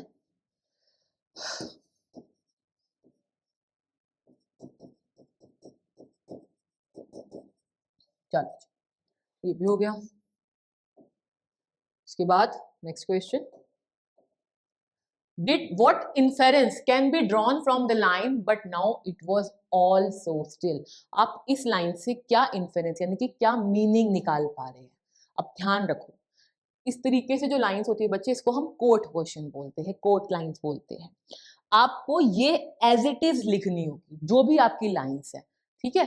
तो मैं याद कर लूं, but now it was also still, line जो आपको है वो लिख दे। तो इसका मतलब क्या है, उस दिन वैसा शोर शराबा नहीं था, सब कुछ क्या था, शांत था, अनयूजुअल था। तो जरा आंसर बनाए, मैं इधर ही बना देती हूँ, ठीक है, फर्स्ट का डी। अब यहाँ पर आपका आ जाएगा दैट डे, वो line as it is quote वाली लिख देना आप पहले, ठीक है। दैट डे इट वॉज, क्या था, that day it was the last lesson, that day it was the last lesson of किसका, किसका किसका किसका किसका किसका, जल्दी बताओ जल्दी बताओ जल्दी बताओ, जल्दी जल्दी जल्दी जल्दी, किसका, फ्रेंच लैंग्वेज, फ्रेंच लैंग्वेज। और क्या था, after that it after that it was decided that, after that it was decided that, क्या डिसाइड किया था, जर्मन्स, सॉरी जर्मन लैंग्वेज,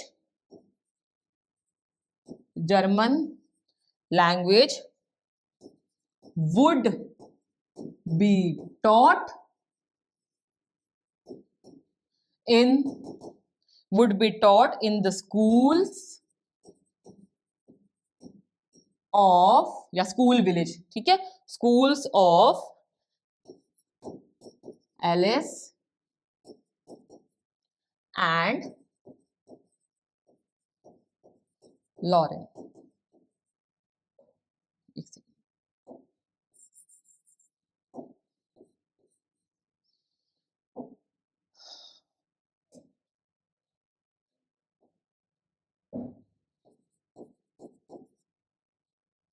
ठीक है जी, लाइक दिस।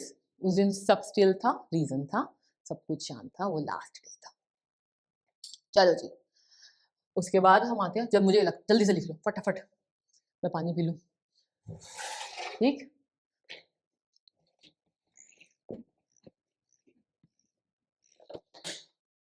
कुछ बोलना मत तुम लोग, क्योंकि तुम लोग ऐसी चीजें फटाफट बोलते हो। चलो,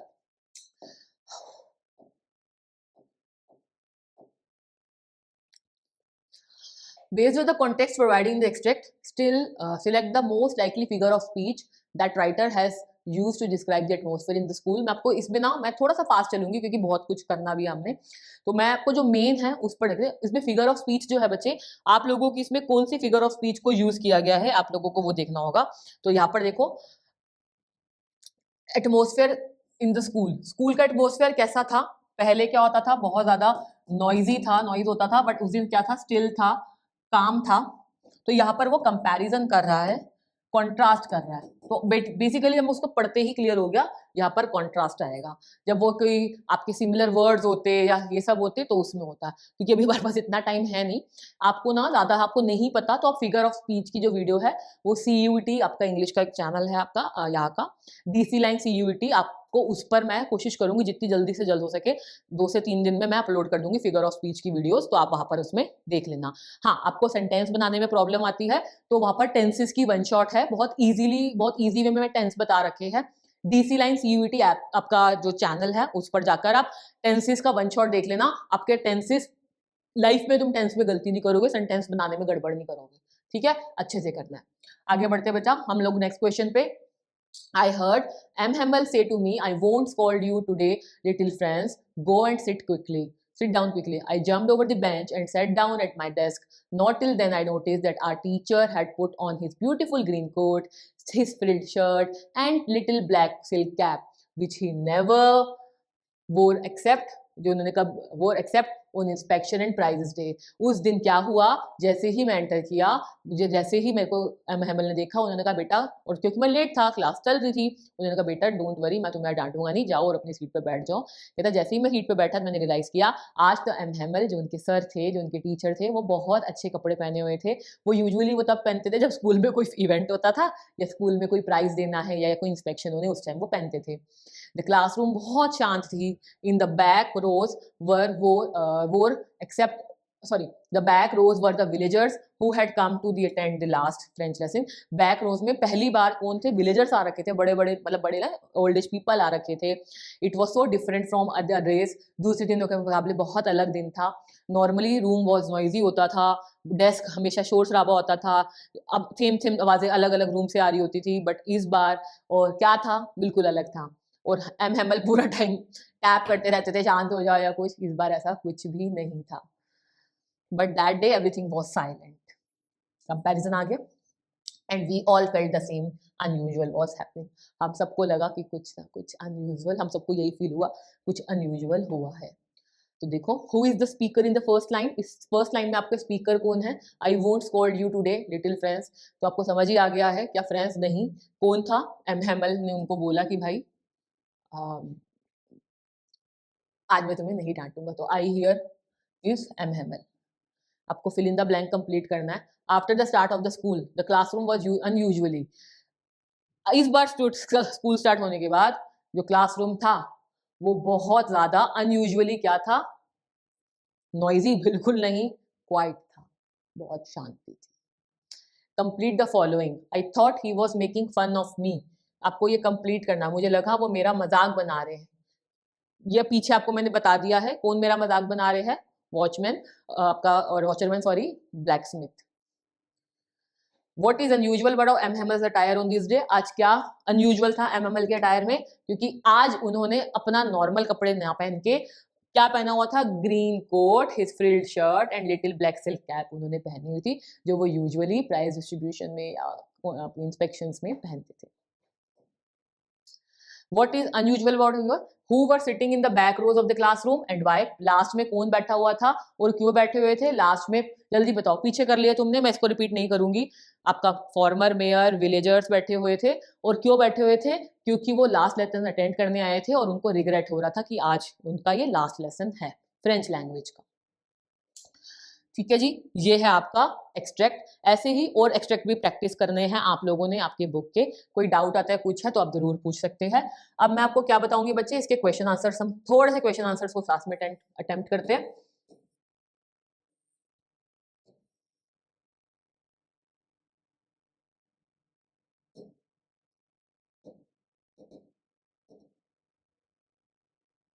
चल,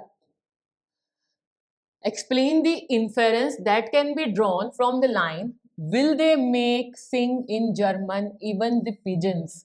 What does this means? Just imagine the state of mind. किसका? आपके एम हेमल का, किसका? वहां के लोगों का।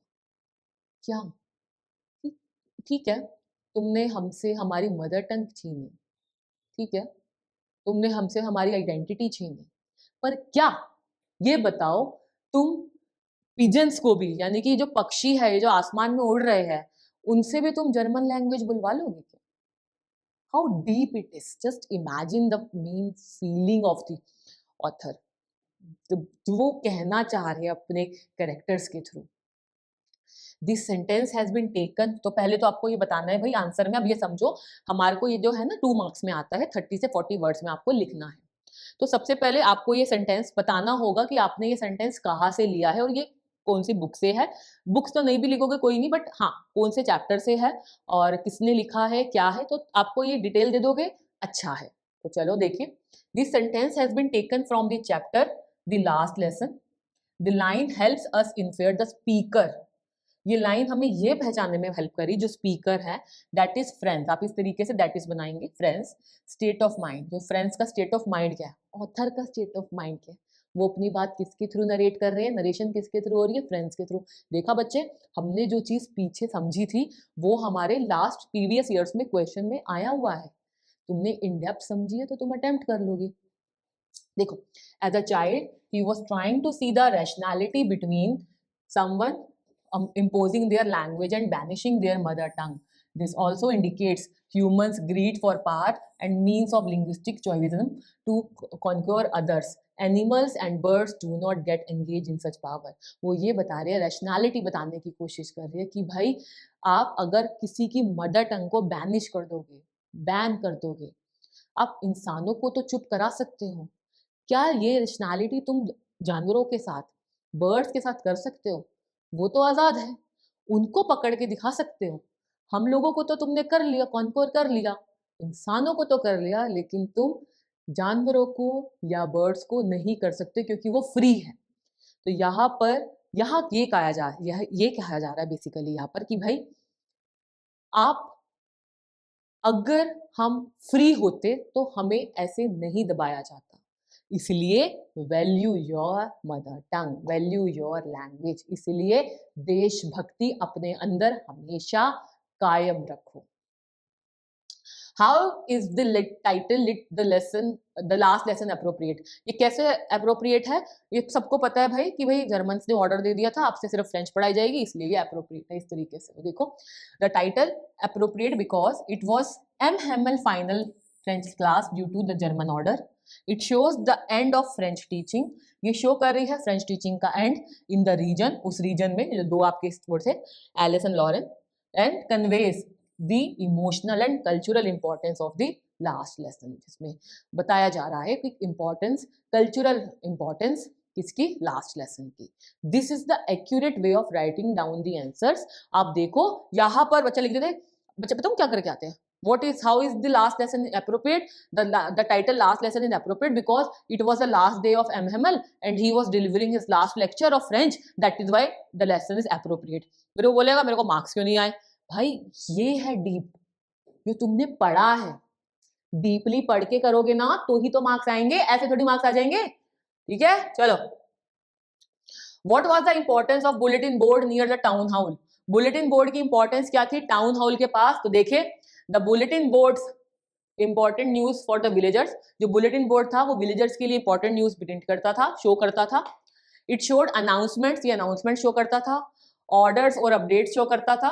On that day it brought the shocking notice that German had to be taught instead of French in school. उस दिन उसने बहुत शॉकिंग इंफॉर्मेशन दी कि भाई अब से जर्मन पढ़ाई जाएगी, फ्रेंच नहीं पढ़ाई जाएगी। तो बुलेटिन बोर्ड की क्या इंपॉर्टेंस थी भाई? बुलेटिन बोर्ड की इंपॉर्टेंस थी बहुत ज्यादा, क्योंकि वो क्या देता था? अनाउंसमेंट्स, ऑर्डर्स एंड अपडेट्स, ठीक है। इस तरीके से हमने आंसर लिख दिया। उसके बाद why was the order from Berlin called a thunder clap for by friends?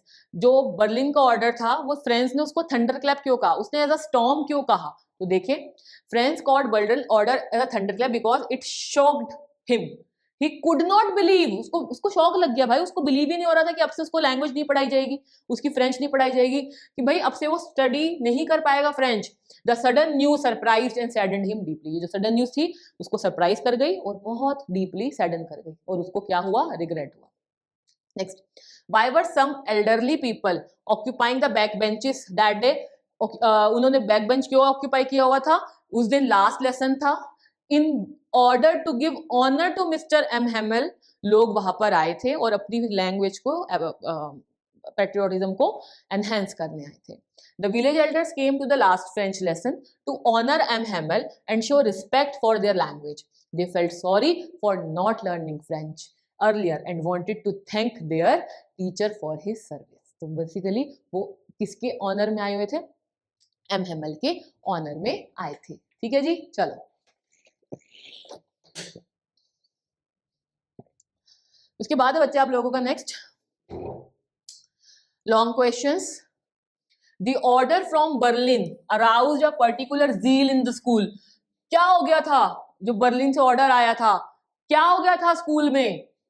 The order from Berlin, क्या भाई आपको ये बता देता, बेसिकली वही सारी चीज। ऑर्डर आया था भाई, क्या ऑर्डर आया था कि भाई एलिस और लॉरेन में अब से क्या हो जाएगा, फ्रेंच को कंप्लीटली बैन कर दिया जाएगा और इमीडिएटली जर्मन को स्टार्ट कर दिया जाएगा, और इसके बाद वहां पर किसका कौन सा आ जाएगा, जर्मन आ जाएगा। तो यूजुअली जो स्कूल, जो क्लासरूम में बहुत शोर शराबा होता था, उस दिन बहुत कामनेस थी और क्वाइटनेस थी, और इनफैक्ट लास्ट में क्लास में कौन बैठे हुए थे, विलेजर्स बैठे हुए थे, जो वहां पर एम हेमल को रिस्पेक्ट और उनके ऑनर के लिए आए हुए थे।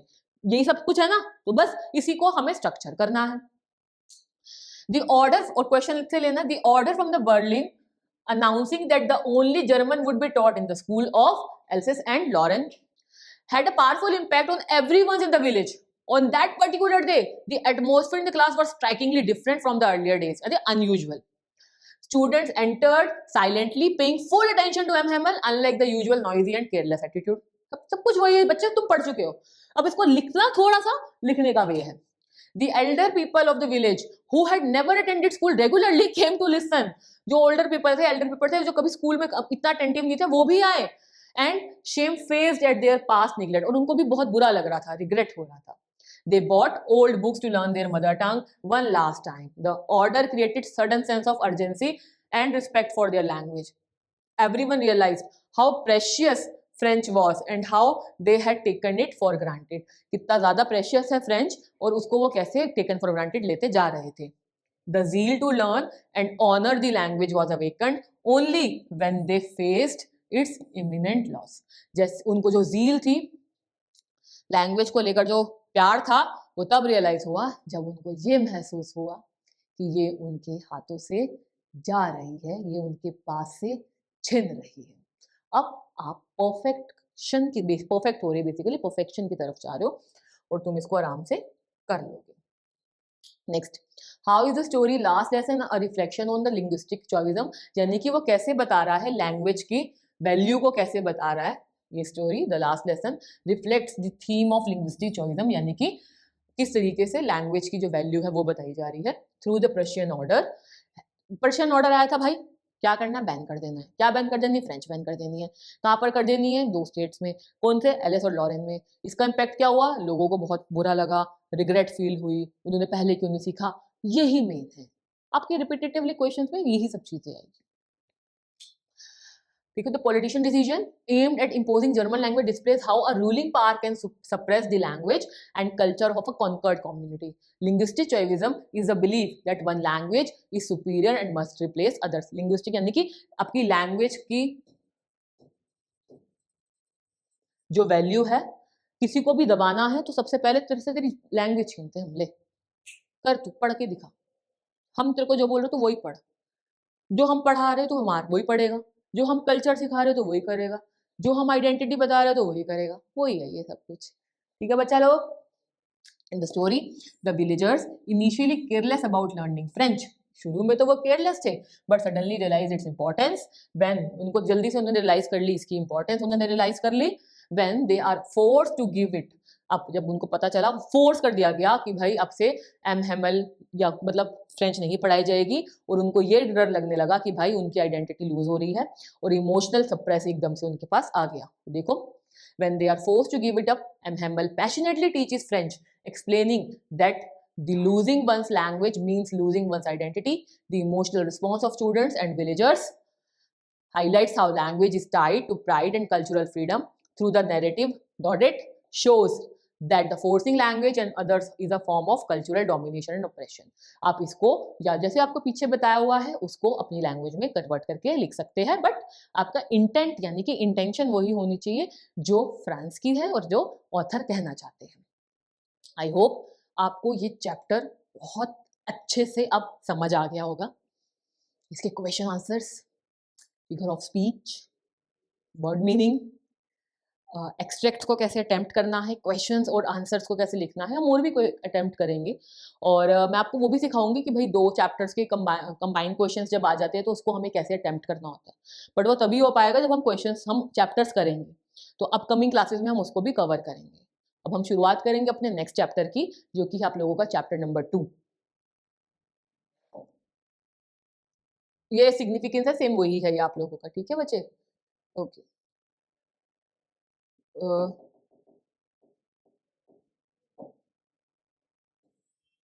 Just give me a second.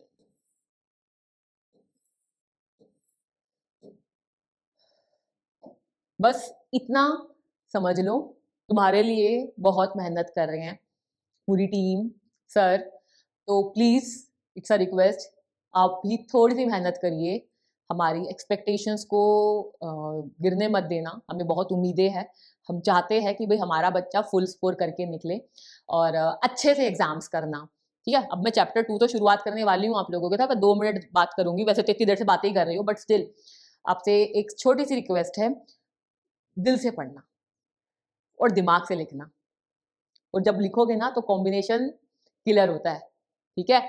और जैसे सर बोलते हैं फोड़ कर आना, तो लिटरली मैं भी बोलूंगी बहुत अच्छे से अपना पेपर करना, क्योंकि मुझे इतना ट्रस्ट है हम पर कि तुमने वो चैप्टर तो बहुत in depth with deep meaning कर लिया है। अगर कर लिया है और अच्छे से समझ आ गया ना, तो please it's a request, comment में लिख दो मैम समझ आ गया या मजा आ गया या जो भी तुम्हें लगा, प्लीज लिखना, जरूर लिखना। मुझे भी मोटिवेशन चाहिए भाई, मैं और बढ़िया से तुम्हारे लिए करूं, और अच्छे से प्रेजेंटेशंस लेकर आऊं, और अच्छे से और इन डेप्थ ट्राई करूं कि तुम्हारे को बस बेस्ट से बेस्ट दूं, ठीक है? टीम की भी, सर की भी, मेरी भी यही है मेन विशेष आपके साथ। अब मैं फिर से ज्यादा टाइम नहीं लूंगी और हम शुरुआत करने वाले हैं अपना next chapter, the lost spring. अब इसका मतलब ये नहीं कि मैं इसको फटाफट भगा दूंगी या कुछ है, बच्चे आपके लिए यूं प्रॉपर तरीके से हूं, अच्छे से बताऊंगी पूरा डिटेल में, ठीक है? तो चलो बच्चे, ये जो है बच्चा, इसको पहले समझो। लॉस्ट स्प्रिंग ये ना बहुत, अगर मैं बोलूं मेटाफोरिकली भी बहुत अलग मीनिंग में जा रहा है। स्प्रिंग होता है चहकना, सीजन, वो सीजन जो बहुत चेयरफुल टाइप है, बट और इधर जो स्प्रिंग है ना उसको कंपैरिजन किया हुआ बचपन से, चाइल्डहुड से। और जब ये बचपना छिनता है तो कहीं ना कहीं वो खो जाता है। तो वो जो बचपना है, वो जो एक इनोसेंस है, वो खो गई। ये है मीनिंग इस चैप्टर का। कहा था ना, हर चीज का इन डेप्थ मीनिंग समझो तो उसको और अच्छे से कर पाओगे। लॉस्ट स्प्रिंग का मतलब खोया हुआ चाइल्डहुड, खोया हुआ बचपन, खोई हुई इनोसेंस, खोया हुआ टाइम जो दोबारा नहीं आएगा। तुम अभी जब स्कूल में थे, अब मिस कर रहे हो ना स्कूल को, भाई स्कूल जाते थे, सुबह उठते थे, अब कुछ भी नहीं हो रहा। वो तो लॉस्ट स्प्रिंग नहीं है, लॉस्ट टाइम। अब बड़ा मिस करते हैं, याद आता है स्कूल, ठीक है? चलो, ज्यादा इमोशनली होना, रोने वोने मत लग जाना, पता चले कोई रोने बैठ गए हो। चलो, लॉस्ट स्प्रिंग आपको किसने बताया बच्चे? ये हमारी लिखी है एनिस जंग ने। तो अब जरा समझते हैं, एनिस जंग कहाँ पर पैदा हुई थी? अलीगढ़ में, इंडिया में ही। इवन डिस्टिंग्विश जर्नलिस्ट रही है और सोशल एक्टिविस्ट रही है। सोशल एक्टिविस्ट यानी कि जो सोसाइटी के लिए बहुत ज्यादा एक्टिवली इन्वॉल्व रहते हैं, वो पर्सन जो सोसाइटी के लिए बहुत कुछ करते हैं। And writer in English, known for her writings on marginalized communities, जो लोअर सेक्शन है कम्युनिटीज का, जिनको ज़्यादा पूछा नहीं जाता, जो बहुत मार्जिनलाइज कम्युनिटीज है, उन पर ये ज़्यादा लिखती हैं बेसिकली। और particularly children and women, specially उनका फोकस होता था बच्चे और ladies. Her works reflects deep empathy and sensitivity. उनका जो वर्क है वो बहुत इन डेप्थ एम्पैथी यानी कि कनेक्टिविटी, बहुत ज़्यादा कनेक्शन कराता था, और सेंसिटिव इश्यूज को वो बहुत ज़्यादा लेती हैं basically. Bringing social issues into public consciousness.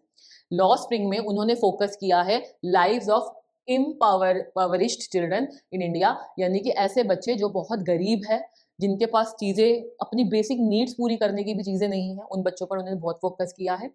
Exposing how poverty and social neglect deprive them of education, और वो एक्सपोज कर रही है कि बच्चों को अगर एजुकेशन नहीं दी जा रही, बेसिक एजुकेशन नहीं मिल रही और गरीबी है, तो वो किस तरीके से उनका क्या छीना जा रहा है, उनका बचपन छीना जा रहा है, एक ह्यूमन डिग्निटी, एक बेसिक चीज छीनी जा रही है। Through her vivid story telling she highlights the resilience of children who depicts despite their struggles retain hope and dreams for better life। वो इन स्टोरीज के थ्रू उन्होंने बेसिकली ये कवर किया कि वो बच्चे जो गरीब है, जो स्कूल नहीं जा पा रहे, जो कहीं किसी स्टॉल पे, टी स्टॉल पे या कहीं पे काम कर रहे हैं, या फिर वो बच्चे जो रैक पिकर्स हैं, कूड़ा उठा रहे हैं, उनके भी सपने हैं, वो भी चाहते हैं एक अच्छी लाइफ, लेकिन ड्यू टू दिस पॉवर्टी वो एक वेब में वो बंधे हुए हैं, वो बाहर नहीं आ पा रहे। तो वो उस चीज को बहुत हाईलाइट करती थी। ये स्टोरी भी तो वही है। देखा, ऑथर के बारे में जानकर हम किस तरीके से उनका इमोशंस को हम लिख पाएंगे, किसमें, अपने आंसर्स में। तो देखो सोशल बैकग्राउंड, तो देखो इसमें जरा समझते हैं। Law spring is set against the backdrop of poverty. ये किस में लिखी गई है? पॉवर्टी और एंड चाइल्ड लेबर पर लिखी गई है, खासकर कौन सी कंट्री में? In India. एक्सप्लोर कर रही है, exploring the harsh reality of marginalised communities. खासकर एक्सप्लोर किया जा रहा है वो कम्युनिटीज जो मार्जिनलाइज है, यानी कि जिनको बहुत छोटा समझा जाता है, जिसमें लोग बहुत गरीब है। Children from poor families are often compelled to work to support their families. जो गरीब बच्चे होते हैं, गरीब फैमिली से जो बच्चे होते हैं, उनको एजुकेशन तो पेरेंट्स दे ही नहीं पाते। वो कहते हैं भाई तू पैसे कमा के ला, तुम कुछ कमा के लाओगे तो रात को हम खाना खा पाएंगे। बेसिकली वो हैंड टू माउथ होते हैं, कुछ कमा पाए तो रात को खाना खाएंगे या दिन में खाना खाएंगे, अदरवाइज वो भूखे सोते हैं। तो यहाँ पर वो बच्चे family responsibilities, family struggle, poverty की वजह से क्या होता है, बच्चे वो अपना बचपन खो देते हैं, वो एजुकेशन की तरफ नहीं जा पाते, उनको पैसे कमाने पड़ते हैं, उनको फैमिली को सपोर्ट करना होता है, सेक्रीफाइस करनी पड़ती है अपनी एजुकेशन को और अपने खेलने को। कहाँ खेलते हैं? देखो तुम कभी खेल रहे होते होगे तो वहाँ साइड में कोई बच्चा जो कुछ बेच रहा है या मुरमुरे बेच रहा है या कोई बुक बेच रहा है या कुछ कर रहा है, वो तुम्हारी ना खेलते खेलते तुम्हें देखता होगा। सोचो उसके मन में कितनी फीलिंग आती होगी कि काश मेरे पेरेंट्स पैसे वाले होते या मेरे पास पैसे होते या मैं इनका दोस्त होता या होती, मैं भी इनकी तरह जिंदगी एंजॉय कर रही होती या कर रहा होता। ये है यहाँ पे, बट क्या कर सकते हैं, right? In Seemapuri near Delhi, children like Saheb scavenge through garbage heaps, यानी कि वो गार्बेज रैक पिकर था, गार्बेज में से चीजें ढूंढता था और ताकि उनको बेच के वो पैसे कमा ले। Heaps to collect coins and scraps. In Fatehpur West Bengal, children like Mukesh work in tea plantations plucking leaves from dawn to dusk. मतलब, और दूसरी स्टोरी है जो नरेट की गई है इसमें, एक तो सीमापुरी की गई है और दूसरी आपकी की गई है फतेहपुर की।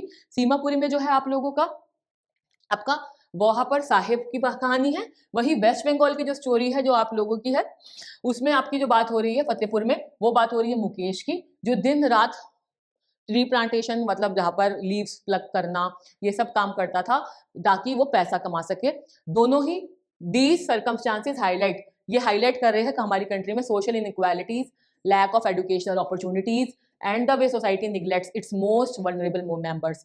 मतलब ऐसे मेंबर्स जो जिनका बचपना है, सोसाइटी बिकॉज ऑफ पॉवर्टी वो ये सब चीज़ों से दूर है, वो अपनी एंजॉयमेंट से, अपने बचपने से दूर है और फैमिली के सेक्रीफाइसेस, रिस्पॉन्सिबिलिटीज की वजह से उनको अपनी लाइफ को सेक्रीफाइस करना पड़ रहा है। Despite this hardship the children maintain small hopes and dreams. इतनी मुश्किलों के बाद भी, इतनी हार्डशिप के बाद भी उन बच्चों के अपने खुद के छोटे छोटे होप्स और ड्रीम्स है। Revealing human resilience in the face of adversity. और इंसान की यही फितरत दिखा रहे हैं कि भाई कैसी भी सिचुएशन है बट वो बच्चे फिर भी उस होप में है कि कभी ना कभी उनके दिन भी बदलेंगे, कभी ना कभी ऐसा दिन भी आएगा जब वो भी बाकी बच्चों की तरह पढ़ेंगे, एंजॉय करेंगे, अपनी ख्वाहिशें पूरी करेंगे। आप खुद सोच के देखो, हमारे पास किस चीज़ की कमी है, सब कुछ है, फिर भी हम कंप्लेंट करते रहते हैं, मेरे को ये नहीं लेके दिया पापा, ये फ़ोन नहीं है, मेरे को बाइक क्यों नहीं लेके देते हो, कैसा है, मेरी पर्सनल रूम नहीं है। उस बच्चे को देखो, पर्सनल तो छोड़ो, उनके शायद घर पे उनके सर पे छत भी नहीं है, स्टिल वो इसी होप में है कि कभी ना कभी उनके दिन बदलेंगे। ये है main intent of the author for this particular chapter. ठीक है, एक बार जो हाईलाइटेड पोर्शन है उसको पढ़ लो।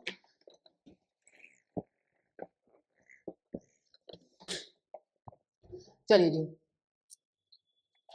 समरी देखते हैं। द स्टोरी लॉ spring is told through the experiences of two children. ये जो स्टोरी है हमें दो बच्चों के पर्सनल एक्सपीरियंस से बताई गई है, साहिब एंड मुकेश। साहिब जो एक 10 ईयर ओल्ड रैग पिकर है फ्रॉम सीमापुरी, यानी कि कूड़ा करकट में से कोई सिक्का मिल जाए या कुछ ऐसा कूड़ा मिल जाए जिसको वो बेच के पैसा ले ले, वो काम करता था। Spend his day searching through garbage heaps for coins and crap. पूरा दिन अपना वो इसी काम में निकाल देता था। आप इमेज में भी देखेंगे, उसका वो गार्बेज का वो बैग जो होता है वो रखा हुआ और वो कूड़ा करकट में से ढूंढ रहा होता है।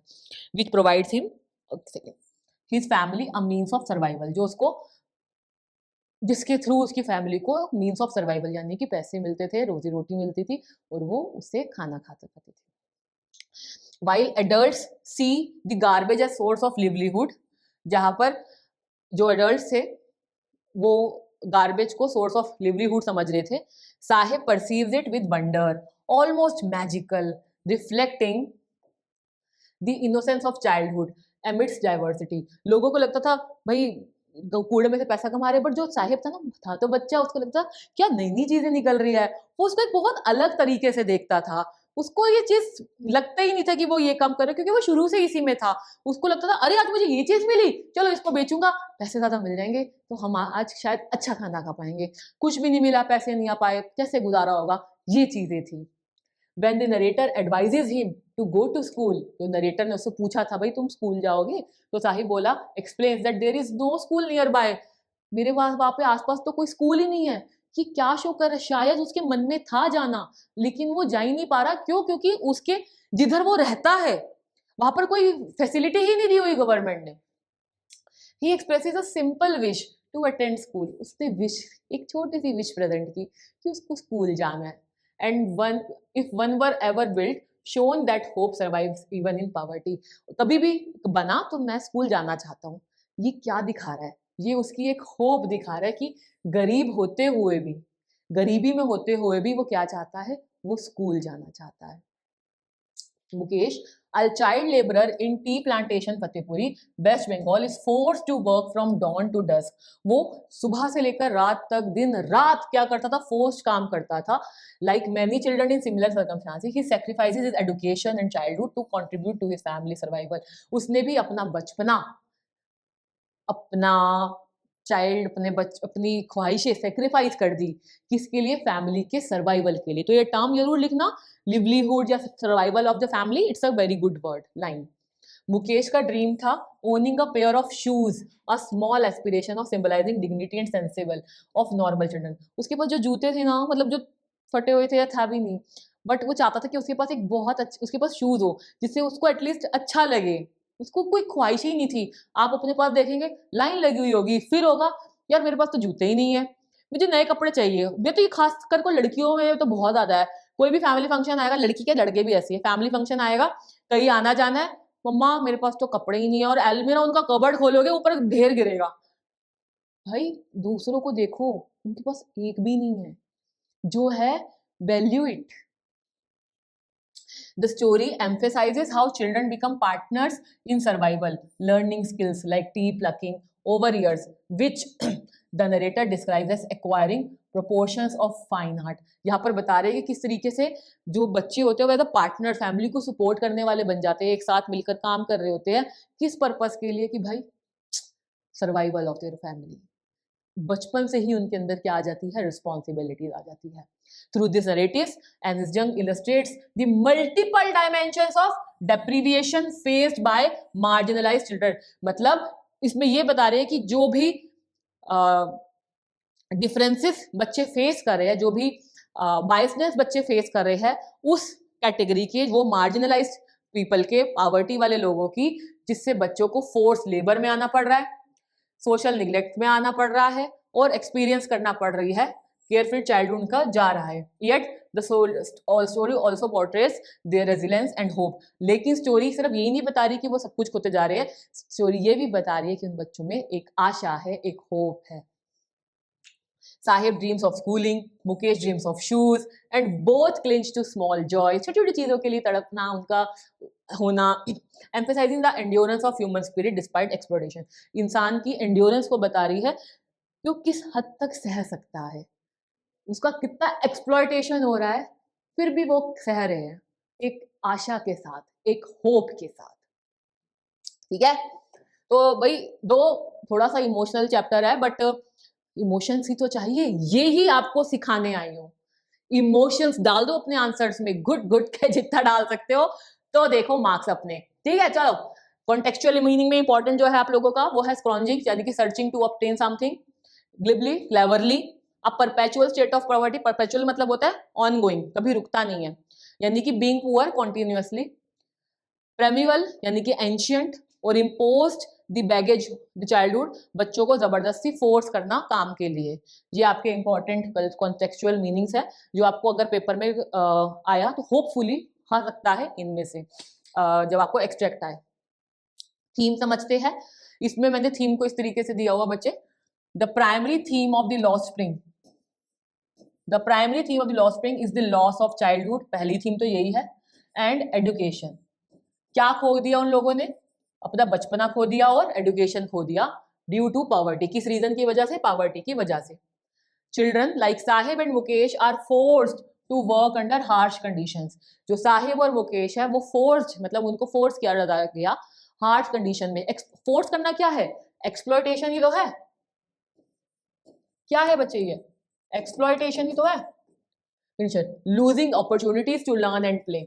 The story also explores social neglect and inequalities, and how societal indifference perpetuates cycle of poverty। यानी कि किस तरीके से हमारी सोसाइटी भेदभाव करती है और गरीब लोगों के साथ कुछ नहीं कर रही, उनके लिए कुछ नहीं सोच रहे, सिर्फ और सिर्फ जो अमीर है वो अपने लिए ही करता जा रहा है, ये बता रहे हैं। Another theme is hope and resilience despite deprivation. Children continue to dream of education, normalcy and dignity. यहाँ पर बच्चों का एक्सप्लॉयटेशन हो रहा है, बट बच्चों के अंदर फिर भी एक ड्रीम है, एक होप है, एक इच्छा है, वो उसको पूरा करना चाहते हैं। चलो भाई मैं ही ना रो दूं। The story also conveys that small aspirations, छोटी छोटी आपकी इच्छाएं, such as Mukesh desire for shoes and Sahib wish to attend school, carry profound meaning, बहुत डीप मीनिंग लेकर आ रहा है। बट उनकी लाइफ में जो डोमिनेशन पे है, जो उनकी इच्छाएं पूरी नहीं करने दे पा रहा, वो है पॉवर्टी, गरीबी। अच्छे सिटीजन बनो, देश के लिए अच्छा करो, और कोशिश करो जितनी कम से कम हम पॉवर्टी करके आए, क्योंकि हम ही तो, आप, मैं क्या मतलब, आप तो नेशन बिल्डर आज की डेट में करना है। करेक्टर स्टेच में देखिए, साहिब एक यंग बॉय है, साहिब का करेक्टर स्टेच है जो रैक पिकर है सीमापुरी से, जो क्यूरियस है, ऑब्जर्वेंट है और प्लेफुल है, yet aware of his harsh reality, उसको अपनी हार्श रियलिटी के बारे में भी पता है।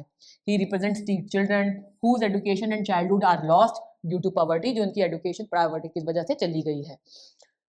डिस्पाइट दिस सर्कमस्टांसेस, वो होप के साथ है कि वो स्कूल जाएगा, वो एक रेजिलेंस के साथ है। मुकेश अगला करेक्टर है आपका, जो कि एक चाइल्ड लेबर है फतेहपुरी का, फतेहपुर का, जो वेस्ट बंगाल में है, हार्ड वर्किंग है, रिस्पॉन्सिबल है, और dreams of owning a shoes, उसका सपना है जूते लेना। क्योंकि देखो यार, मतलब जूता खरीदना, शूज खरीदना एक भी एक ड्रीम है यहाँ पर उसके लिए। उसकी वो डिग्निटी बता रहा है, यहाँ पे मैं बता दे मेंशन कर देती हूँ, इट शोज हिज डिग्निटी। उसको लगेगा यार मेरे पास जूते आ जाएंगे तो मेरे को लोग पूछेंगे, मेरे को अच्छा लगेगा। He represents rural children trapped in the cycle of labor and deprivation. The narrator is sympathetic and empathetic. Narrator जो है वो दोनों है, sympathy भी आ रहा है उनको, उनका तरस भी आ रहा है, और empathy यानी कि वो उनकी जो कंडीशन है उसको वो फील भी कर रहा है। एम्पैथी क्या होता है बच्चे, एम्पैथी एक वर्ड होता है जो कि होता है what is right and what is wrong. Empathy मैं आपको समझा देती हूँ, रुको। एम्पैथी, एम्पैथी का मतलब होता है what is right and what is wrong, वो सबको पता होता है। एग्जाम्पल से समझते हैं, आपका एक छोटा भाई बहन है जो 13-14 साल के हैं। अब वो क्या, उनके ना 2 तरीके के फ्रेंड है, ठीक है। एक वो फ्रेंड है जो बहुत पढ़ाई करता है, और एक वो फ्रेंड है जो बिल्कुल पढ़ाई नहीं करता, जो घूमता फिरता रहता है, रात भर घूमना फिरना। आपके पेरेंट्स या बीइंग एल्डर ब्रदर और सिस्टर, आप क्या चाहोगे? आपका फ्रेंड, आपका जो भाई है, आपकी जो बहन है, उसका कौन सा फ्रेंड हो? ऑब्वियसली आप चाहोगे कि उसका फ्रेंड वो हो जो पढ़ाई में है। बट यूजुअली इस एज में, इतनी टेंडर एज में, वो किसकी तरफ डाइवर्ट होगा? घूमने फिरने वाले की तरफ। तो यहाँ पर वो बच्चा जानता है उसके लिए क्या सही है क्या गलत है, एथिकली उसको पता है कि क्या सही है क्या गलत है। एक सेकंड बच्चे, मैंने आपको ना एथिक्स का बता दिया, मैं एम्पैथी का बताने वाली थी, मैं आपको एथिकली बताना था। एथिकली, ये एथिक्स का है, एथिकली क्या सही है क्या गलत है, वो चीज आपका आता है इसमें। अब आते हैं एम्पैथी में। देखो भाई, इतना पढ़ लियो भाई, इतना पढ़ा दिया है कि मतलब वर्ड बताते हुए मीनिंग करते करते दूसरा ही हो गया। एम्पैथी का मतलब होता है बच्चे, अपने आप को सामने वाले की जगह पर रख कर देखना, वी कॉल इट एम्पैथी। एक जरा सिंपल समझते हैं। आपके कोई नोन में थे, आपके उनके ना, आप कहीं पे स्कूल में थे, ठीक है, तो आपके कोई फ्रेंड थे, पूछते, उनके फादर की डेथ हो गई। अब वो स्कूल आए और मैम ने बोला बड़ा दुख लगा, कोई बात नहीं, अपना होमवर्क कंप्लीट कर लो। तो वो सिंपैथी। एक मैम ने बोला तुम्हारा होमवर्क कंप्लीट नहीं है, कोई नहीं, 2 दिन में कंप्लीट कर देना। वही दूसरी मैम ने कहा तुम्हारे फ्रेंड्स को बोल दो कि तुम्हारा अगर पीछे इतना छूट गया कि वो आपके साथ हेल्प करवा दे आपका काम कंप्लीट करने में, आप मुझे 15 डेज बाद, कोई बात नहीं, आप मुझे थोड़े दिन बाद चेक करा लेना। जब हम सामने वाले के दर्द को महसूस करते हैं, वो होता है एम्पैथी। तो यहाँ पर जो आपके ऑथर हैं बेटा, ये जो ऑथर है वो सिंपैथी भी दिखा रहे हैं और एम्पैथी भी दिखा रहे हैं, सोशल अनजस्टिस दिखा रहे हैं, providing through which redress understand the struggle of children, बच्चों के स्ट्रगल को पोर्ट्रे कर रहे हैं, ठीक है। इसके बाद आता है बच्चे आप लोगों का सिंबलिज्म। सिंबल्स यानी कि क्या क्या इंपॉर्टेंट सिंबल्स है आप लोगों के इसमें जो कन्वे कर रहे हैं। इसमें सिंबलिज्म बहुत इफेक्टिव और डीपर मीनिंग होता है। जैसे the garbage dumps in the Seemapuri represents harsh survival conditions, lost children, while the absence of schools symbolizes loss of educational opportunities। मतलब जो वर्ड्स है वो किस किस तरीके से कंपैरिजन में आ रहे हैं और सिंबलाइज कर रहे हैं। स्कूल्स नहीं है मतलब क्या, बच्चों की एजुकेशन ही नहीं हो रही। गार्बेज डंप हमारे लिए तो कूड़ा है, उनके लिए तो सोर्स ऑफ सर्वाइवल है।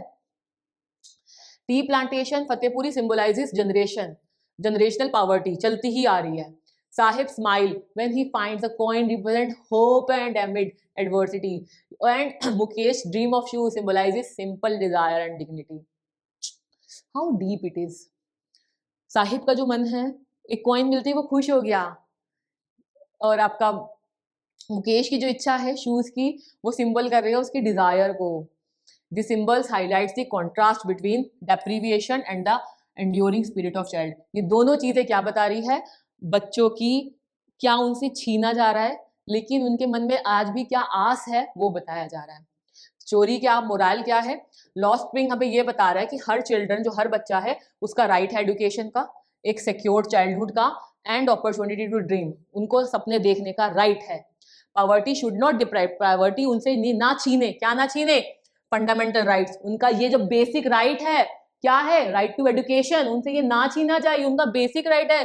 खुश रहना, खुश होना उनका बेसिक राइट है, उनसे ये ना छीना जाए।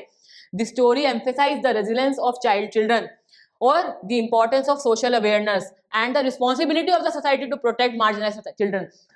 ये आपकी जिम्मेदारी है, आप नेशन बिल्डर है बच्चों, ये आपकी जिम्मेदारी है कि सोसाइटी की जिम्मेदारी है कि इन मार्जिनलाइज्ड लोगों को, जिनको ये समझा जाता है, उनको एजुकेशन प्रोवाइड करे, उनके लिए कुछ करे, ना कि उनको उनके हाल पर छोड़ने दिया जाए।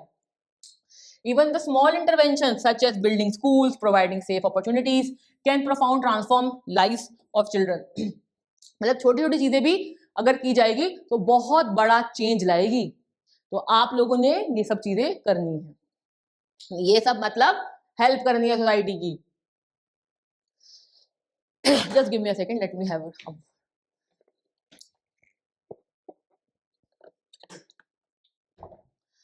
चलिए बच्चे,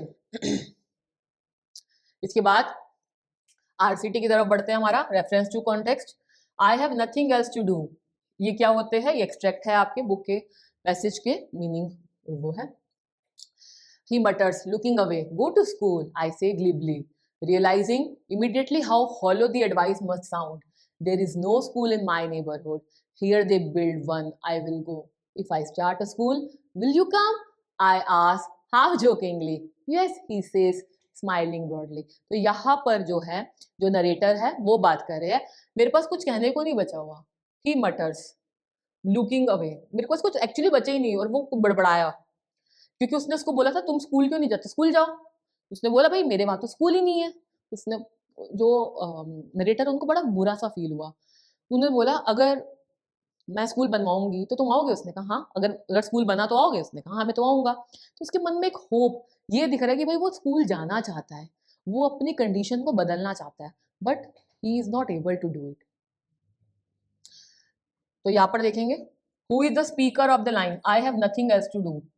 साहिब है, मुकेश है, नरेटर है या स्कूल टीचर है? मैं नहीं बता रही भाई, अब तुम बताओ। इसका तो मैं नहीं बताऊंगी, मैं अगले का बताऊंगी, लेकिन इसका नहीं बताओगी। खुद देख के बताओ, क्योंकि तुमने अच्छे से पढ़ लिया है। मुझे पता, सेक्शन उसमें लिखो, कमेंट में लिखो कौन होगा इसका आंसर, क्या होगा। Who is the speaker of the line, इस लाइन का स्पीकर कौन है? I have nothing else to do, he mutters looking away, वो बड़बड़ाया उधर देखते हुए। फिर मैंने बोला स्कूल जाओ, मैंने बहुत क्लेवरली बोला। स्कूल जाने को कौन बोल रहा है, यानी कि पहले कॉन्टेक्स्ट में तो बोल रहे हैं नरेटर, तो उसका मतलब यहाँ पर इस इधर तो नरेटर का आ गया, इस कॉन्टेक्स्ट में कौन है, कौन हुआ? जल्दी से लिखो। मैं नहीं आंसर बताऊंगी, मैं कमेंट में ही देखूंगी, और तुम लोग भी कमेंट में ही देखोगे यहाँ पर, ठीक है। मैं अगले पार्ट पे आ रही हूँ, क्योंकि तुम अब इतने स्मार्ट हो कि तुम इसके आंसर कर दोगे, ठीक है। चलो जी, what does the narrator feel that his advice is hollow, narrator को क्यों लगा कि उसकी एडवाइस बहुत डीप है? Because the children refuse to listen, because there is no school nearby for the child to attend, because the child is lazy, because the narrator is joking.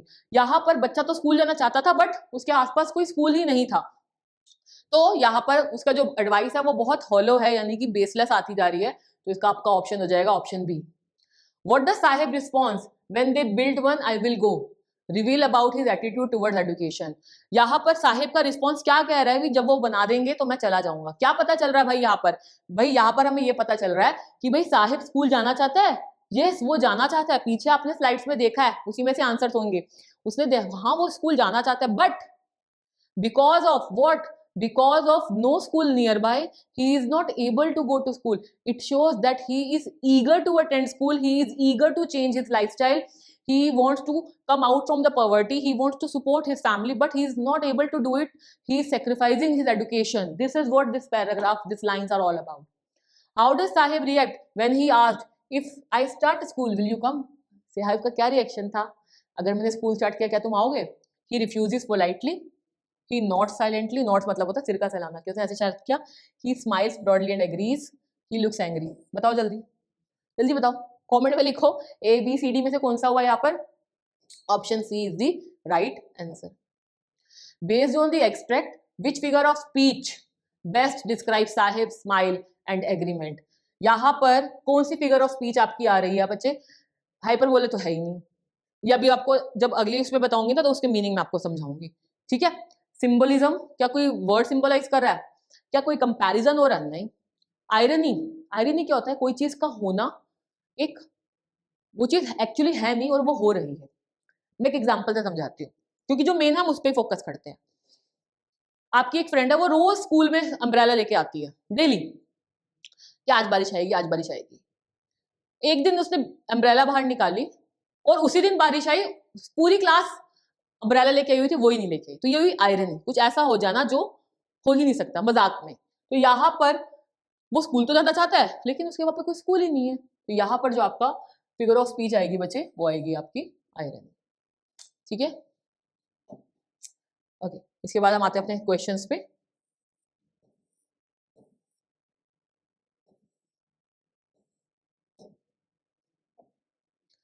What does lost spring means? Lost spring का क्या मतलब है? Symbol है, किसका symbol है? Childhood का खोने का। ये आपको मैंने चैप्टर शुरुआत करती ही बताया, तो देखिए the title lost spring symbolizes lost childhood, innocence and dreams of poor children. आप किस लिए पढ़ रहे हो? अपने सपनों को पूरा करने के लिए पढ़ रहे हो। वो अपने सपनों को पूरा करेंगे कैसे? वो तो पढ़ ही नहीं रहे। तो यहाँ पर लॉस्ट स्प्रिंग का मतलब लूज करना, who are forced into labors instead of enjoying their youth and education due to poverty and exploitation. जिनको फोर्सफुली काम करना पड़ रहा है लिवलीहुड के लिए, अपनी फैमिली को सपोर्ट करने के लिए, ना चाहते हुए भी एक्सप्लॉयटेशन हो रही है उनकी और उनको पॉवर्टी की वजह से करना पड़ रहा है। Why had the rag pickers come live in Seemapuri? जो रैग पिकर्स थे वो सीमापुरी में कैसे आए?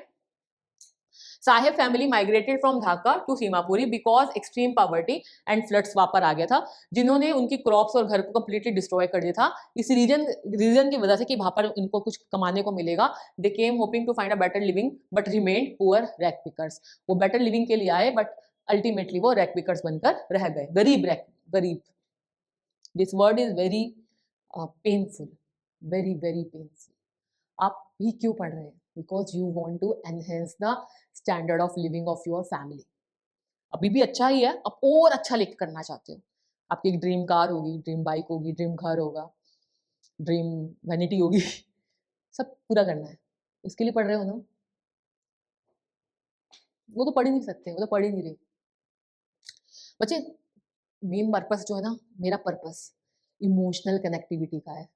जब आप चैप्टर के साथ इमोशनली कनेक्ट हो जाओगे ना, क्वेश्चंस को बहुत अच्छे से अटेम्प्ट करोगे। Is Sahib happy working at the tea stall? क्या साहिब खुश था टी स्टॉल पे काम करते करते? No, Saheb is not happy though he earns money and meals, he has lost his freedom. उसने अपनी फ्रीडम को खो दिया था। The job feels like burden and he misses his care free life. उसको जो जॉब थी वो बहुत बर्डन लग रही थी और वो अपनी केयर फ्री लाइफ को बहुत मिस कर रहा था।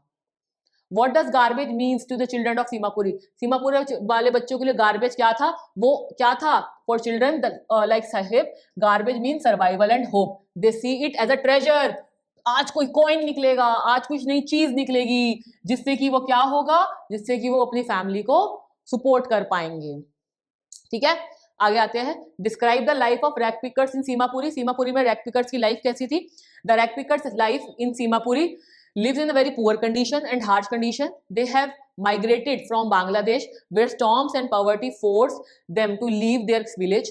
मतलब वो बांग्लादेश से आए थे और गरीबी थी और ऊपर फ्लड आ गया तो उनको वो छोड़ना पड़ा, और इस होप में वो सीमापुरी आ गए कि भाई यहाँ पर वो शायद पैसे कमा लेंगे। बट हुआ क्या, वो और गरीब हो गए और वो रैग पिकर मतलब कूड़ा डंप में से सामान उठाने वाले बनकर रह गए और उनको अपनी एक मील तक के लिए उस चीज पर डिपेंडेंट होना पड़ा। They live in slum with a little food, no proper shelter and no sanitization. Children like Sahib walk to live in slums with little food. Garbage dumps every morning, searching through heaps of waste. रोज कूड़े के ढेर में हाथ डालना, देखना कुछ नया निकल जाए, जस्ट मतलब फील देखो, और उसको उन्होंने एक सोर्स ऑफ एंजॉयमेंट बना लिया। Adults and children both work because the family lacks money and jobs. They survive by collecting plastics, metal and other scraps, which they sell to earn small livings. For these children, garbage is like treasure, but it also shows how deprived their lives are. उनके लिए garbage एक treasure की तरह था, but उसमें ये भी पता चल रहा था उनकी life कितनी deprived है। They do not attend school. वो school attend नहीं करते थे। क्यों? क्योंकि there is none. वहाँ पे school ही नहीं था और वो childhood उनका खोते जा रहे थे। तो ultimately बच्चे ये ध्यान रखना है, जब हम 2 मार्कर क्वेश्चन को अटेम्प्ट कर रहे हैं, जितना पूछा जा रहा है उसको उतना ही लिखना, बट स्टोरी नहीं, इंटरप्रिटेशन, इमोशंस, फीलिंग, क्या पूछा जा रहा है। सिमिलरली लॉन्ग क्वेश्चंस में स्टोरी तो आएगी बट इन कॉन्टेक्स्ट वो क्यों की जा रहा है, किया गया है या क्यों किया जा रहा है। आज आपने बहुत इन डेप्थ 2 चैप्टर्स को कंप्लीट किया है, एक द लास्ट लेसन, दूसरा आपका ये वाला चैप्टर जो कि है आपका द लॉस्ट स्प्रिंग। अब आप लोगों को इसको बहुत अच्छे से इसके क्वेश्चंस को करना है। ठीक है, क्वेश्चंस आपको पीडीएफ मिल जाएंगे, आंसर्स को अटेम्प्ट करो। आपको सारे आंसर्स, ये जो भी नोट्स है आप इसको आपको मिल जाएंगे, इस आंसर्स में आपको ढूंढेंगे, आपको इजीली चीजें मिल जाएगी, कुछ और एक्स्ट्रा की नीड आपको नहीं होगी। तो आपने कोशिश करनी है आप बहुत अच्छे से इनको अटेम्प्ट करने की। ठीक है, और अब हम मिलेंगे अगली क्लास में, जो आपका स्केड्यूल है डे 2 का, उसमें अगले चैप्टर के साथ बहुत इसी तरीके से इन डेप्थ पढ़ते हुए। और आई होप आपको अच्छा लगा हो इन द सेंस अच्छे से समझ आया हो। जो मेन इंटेंशन है कि भाई आपकी रिस्पॉन्सिबिलिटी हम पर, तो वो आपकी क्या उस रिस्पॉन्सिबिलिटी को आपको लगा कि हाँ मैम मजा आ गया, बहुत डीप में मीनिंग समझ आया, और हम अब क्वेश्चन को अटेम्प्ट करने की पूरी ट्राई करेंगे और फुल तरीके से फुल मार्क्स की ट्राई करेंगे। कमेंट में जरूर लिख देना, ठीक है। मैं वेट करूंगी आपकी कमेंट्स का। तो आज का सेशन मैं इतना ही रखती हूँ, अब मैं मिलूंगी आपसे अगले सेशन में। तब तक के लिए bye everyone, take care and all the very very very best for your examinations and preparations. Bye.